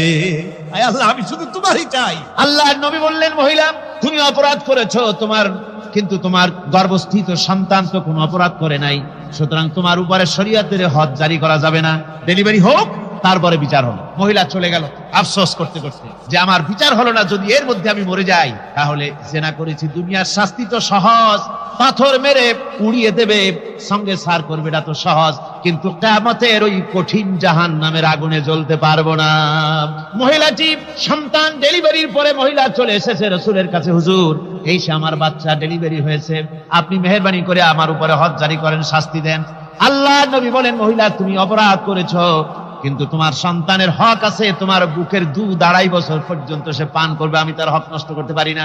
মহিলা আবার চলে গেল কাঁদতে কাঁদতে, যদি এর মধ্যে মরে যায়, 2.5 বছর যেতে পারে নাই, তার আগেই মহিলা ওই বাচ্চাটাকে কোলে নিয়ে হাতে একটা রুটি দিয়া হুজুরের কাছে আসছে। কত পেরেশানি দেখেন। মহিলা এসে বলেন, ইয়া রাসূলুল্লাহ, আমার এই বাচ্চা এখন দুধ ছেড়ে দিয়েছে, সে রুটি খাইতে পারে, হুজুর আর দেরি করবেন না, এই শাস্তি না নিয়ে যদি মরে যায়, জাহান্নামের কঠিন আযাব আমি ভোগ করতে পারবো না।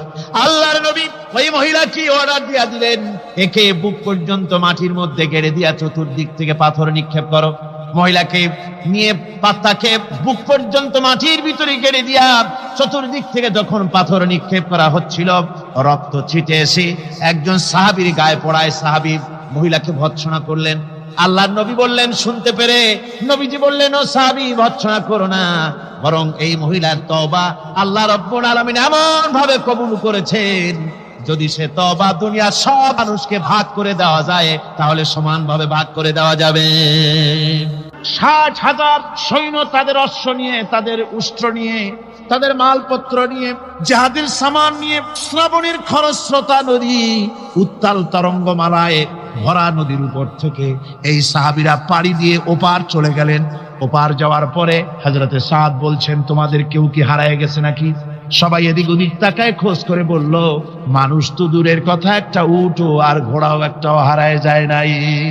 একজন বলল, আমার একটা পেয়ালা, যে পেয়ালা আমি পানি পান করতাম, সেই পেয়ালাটা তুফানে ছিটকে কোথায় চলে গেছে, ওইটা হারায় গেছে। হযরতে সাদ বলেন, মুজাহিদের কোন জিনিস দরিয়া নিতে পারে না, অবশ্যই তা ফেরত আসবে। এই কথা তিনি বলতেছিলেন, হঠাৎ করে দরিয়ার কিনারে একটা আওয়াজ হলো, দেখা গেল তুফানের ভিতরে সেই হারানো বাটিটা তাদের মধ্যে ফিরে এসেছে। মুজাহিদদেরকে সাহায্য করেন স্বয়ং আল্লাহ রাব্বুল আলামিন। আফ্রিকার জঙ্গলের কাছে ভিন্ন ইতিহাস, জঙ্গলের কাছেই মুসলমানদেরকে থাকতে দেওয়া হয়েছে। মনে করা হয়েছিল জঙ্গলের সমস্ত হিংস্র প্রাণীরা এই মুসলমানদের শেষ করে দেবে, যুদ্ধ করা লাগবে না। হযরতে সাদ সে অবস্থা বুঝতে পারলেন, তিনি একটা মঞ্চ তৈরি করলেন। সেই মঞ্চের উপরে দাঁড়ায় জঙ্গলের প্রাণীদের দিকে লক্ষ্য করে তিনি নোটিশ জারি করে দিলেন, বললেন, ইয়া আইয়াতুহাল হাশারাত ওয়াস সিবাউ নাহনু আসহাবু রাসূলুল্লাহ সাল্লাল্লাহু আলাইহি ওয়াসাল্লাম।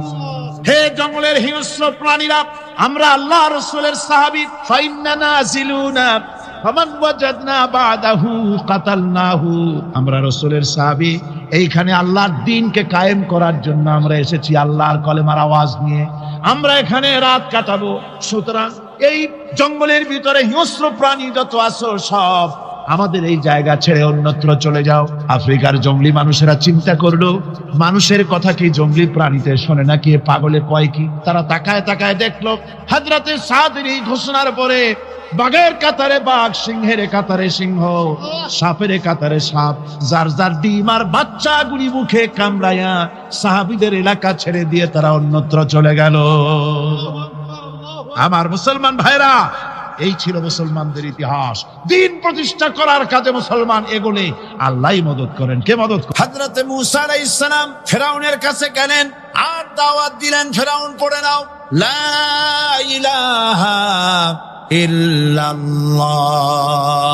একটি কথা আপনাদের মনে রাখতে হবে, দুনিয়ার কোন ফেরাউন, কোন নমরুদ, কোন সাদ্দাত, কোন হামান কেউ বলে নাই যে আমি আল্লাহ, আমি রাজ্জাক, আমি খালেক, আমি পৃথিবীর সৃষ্টি করেছি। কথা কেউ বলেছে? কেউ বলে নাই। কি বলেছে তারা?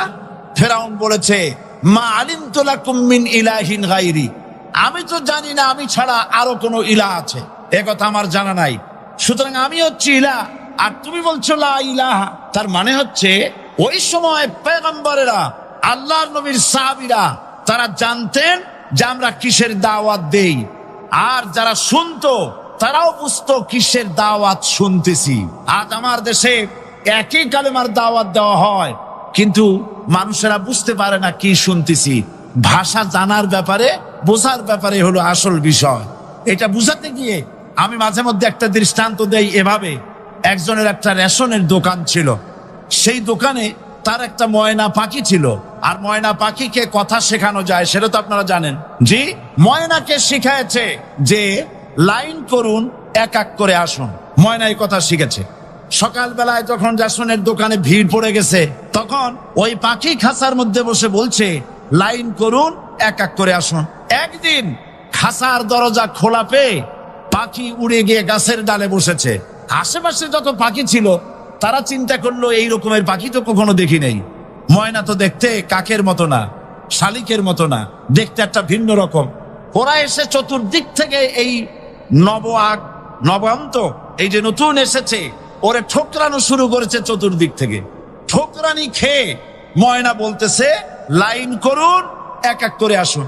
এখন ময়না তো বোঝে না যে কি বলতেছি, আর যে পাখিরা ঠোকরাচ্ছে তারাও তো বোঝে না যে কি শুনতেছি। ময়না যদি বুঝতো যে আমি কি বলি, সবাই মিলে ঠোকরায়, তাই জান বাঁচে না। লাইন করে ঠোকরাই তো কলজে যাবে, সব ঠোঁটে ঠোঁটে চলে আসে, বুঝে নাই। আমাদের অবস্থা তাই হয়েছে। যখন হযরতে মূসা আলাইহিস সালাম দিলেন, ফেরাউন বলল, আমি তো জানি না যে আমি ছাড়া আরো কোন ইলাহ আছে, আইনদাতা তো আমি, তুমি নতুন কোথা থেকে আইনদাতা নিয়ে আসছো? ফেরাউন বলছে, দেখো, আমারে বাদ দিয়া যদি অন্য কাউকে ইলাহ বলে তুমি মানো, আর সেই শিক্ষা যদি যে জাতিকে দাও, তাহলে আমি তোমাকে ধরে লাআজআলান্নাকা মিনাল মাসজুনিন, আমি তোমাকে কারারুদ্ধ করব, আমি তোমাকে জেলখানায় ঢুকিয়ে দেব। রাষ্ট্র শক্তি প্রথম বাধা দিল কারা? বলেন সবাই। সেই বাধা কি ওখানে শেষ হয়েছে না এখনো আছে? আছে কিনা জোরে বলেন। আমি তোমাকে জেলখানায় ঢুকাবো। হযরত মুসা আলাইহিস সালাম বলেন ফেরাউনের, জেলের ভয় আমি করি না, আমার কি জেলের ভয় দেখায়া লাভ নাই, আমি আল্লাহ পাকের পয়গম্বর। হযরত মুসা আলাইহিস সালাম, ফেরাউনের দলবল আছে, লোক লস্কর আছে, তার অস্ত্রের অভাব নাই। আল্লাহ রাব্বুল আলামিন মুসা আলাইহিস সালামের কাছে একটা অস্ত্র দিয়া দিলেন। দিছিলেন কিনা? আল্লাহ পাক হযরত মুসা কি বলেছেন? ওয়া মা তিলকা বিয়ামিনিকা ইয়া মুসা, মুসা রে তোমার হাতে ওটা কি? মুসা আলাইহিস সালাম বললেন এটা লাঠি। আল্লাহ পাক বললেন ফেলে দাও লাঠি। লাঠি ফালায় দিলেন। কি হয়ে গেল? হিয়া হাইয়াতুন তাসআ, লাঠি হয়ে গেল। এখন লাঠি পড়ে সাপ হয়ে গেল। সাপ দেখে নবী, ওলি হোক, সাহাবী হোক আর আলেম হোক, সাপ দেখলে ভয় করে না মানুষের? মুসা আলাইহিস সালাম ভয় পেয়েছে। আল্লাহ রাব্বুল আলামিন হযরত মুসাকে শোনায় দিলেন, খুযহা ওয়া লা তাখাফ সানুঈদুহা সিরাতাহাল উলা, খুব ধরো, লা তাখাফ, ভয় পেও না। আল্লাহ বলছেন ধরো, ভয় পেও না। ধরার সঙ্গে সঙ্গে স্বাভাবিক অবস্থায় ফিরে আসবে, আবার লাঠি হয়ে যাবে। এখন আল্লাহ বলছেন ধরো। মুসা আলাইহিস সালাম কি ভয় পাওয়া উচিত হবে? উচিত হবে। মুসা আলাইহিস সালাম কি ভয় পাইছিলেন? কারণ হচ্ছে এই দুশমনের শক্তিটা খুব বড়ই দেখা যায়, মনে হয় যেন অনেক বড়, কি জানি কি। আল্লাহ পাক বলছেন ইন্না কাইদাশ শয়তানে কানা দাঈফা, শয়তানের চক্রান্ত যতই তুমি মনে করো অনেক ষড়যন্ত্রের জাল বিস্তার হয়ে আছে, আল্লাহ কয় কিছুই না, দাঈফা, অত্যন্ত দুর্বল। আল্লাহ পাক বললেন ধরো। মুসা আলাইহিস সালাম সাপ ধরলেন, সঙ্গে সঙ্গে লাঠি হয়ে গেল। ফেরাউন বরদাস্ত করলো না, রাষ্ট্র শক্তির পক্ষ থেকে আক্রমণ শুরু হলো। অপরাধ কি? মুসা আলাইহিস সালামের অপরাধ কি? কি অপরাধ? মাশাআল্লাহ, বুঝতে পেরেছেন। অপরাধ হচ্ছে তিনি বলেছেন লা ইলাহা, জোরে বলেন লা ইলাহা ইল্লাল্লাহ। এই কালেমাকে আজ আমরা ভিক্ষার বুলি বানাইছি। এটা হলো সার্বভৌমত্বের বুলি, এটা হচ্ছে আল্লাহ পাকের সার্বভৌমত্বের কথা। আজ আমরা মানুষের কাছে আমরা শুনি, মানুষেরা ভিক্ষা চায়, লা ইলাহা ইল্লাল্লাহ, এক মুঠ চাউল দেন, লা ইলাহা ইল্লাল্লাহ 10 খান পাই দেন।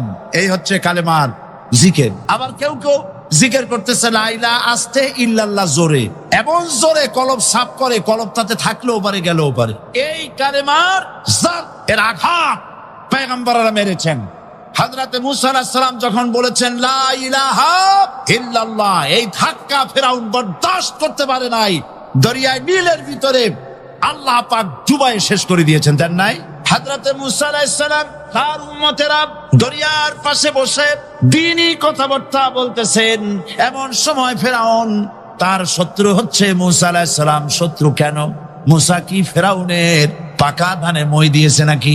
বলেন আপনারা। তার হালের গরু পিটায় মারছে নাকি? অপরাধ হলো তিনি আল্লাহর জমিনে আল্লাহর আইন প্রতিষ্ঠার কথা বলেছেন। এই শুধুমাত্র এই অপরাধে ফেরাউন তার দলবল নিয়ে 3 দিক থেকে আক্রমণ করেছে। মুসা আলাইহিস সালামের উম্মতেরা ভয় পেয়ে গেছেন। তারা বলছেন ইন্না লামুদরাকুন, আমরা পাকড়াও হয়ে গেছি।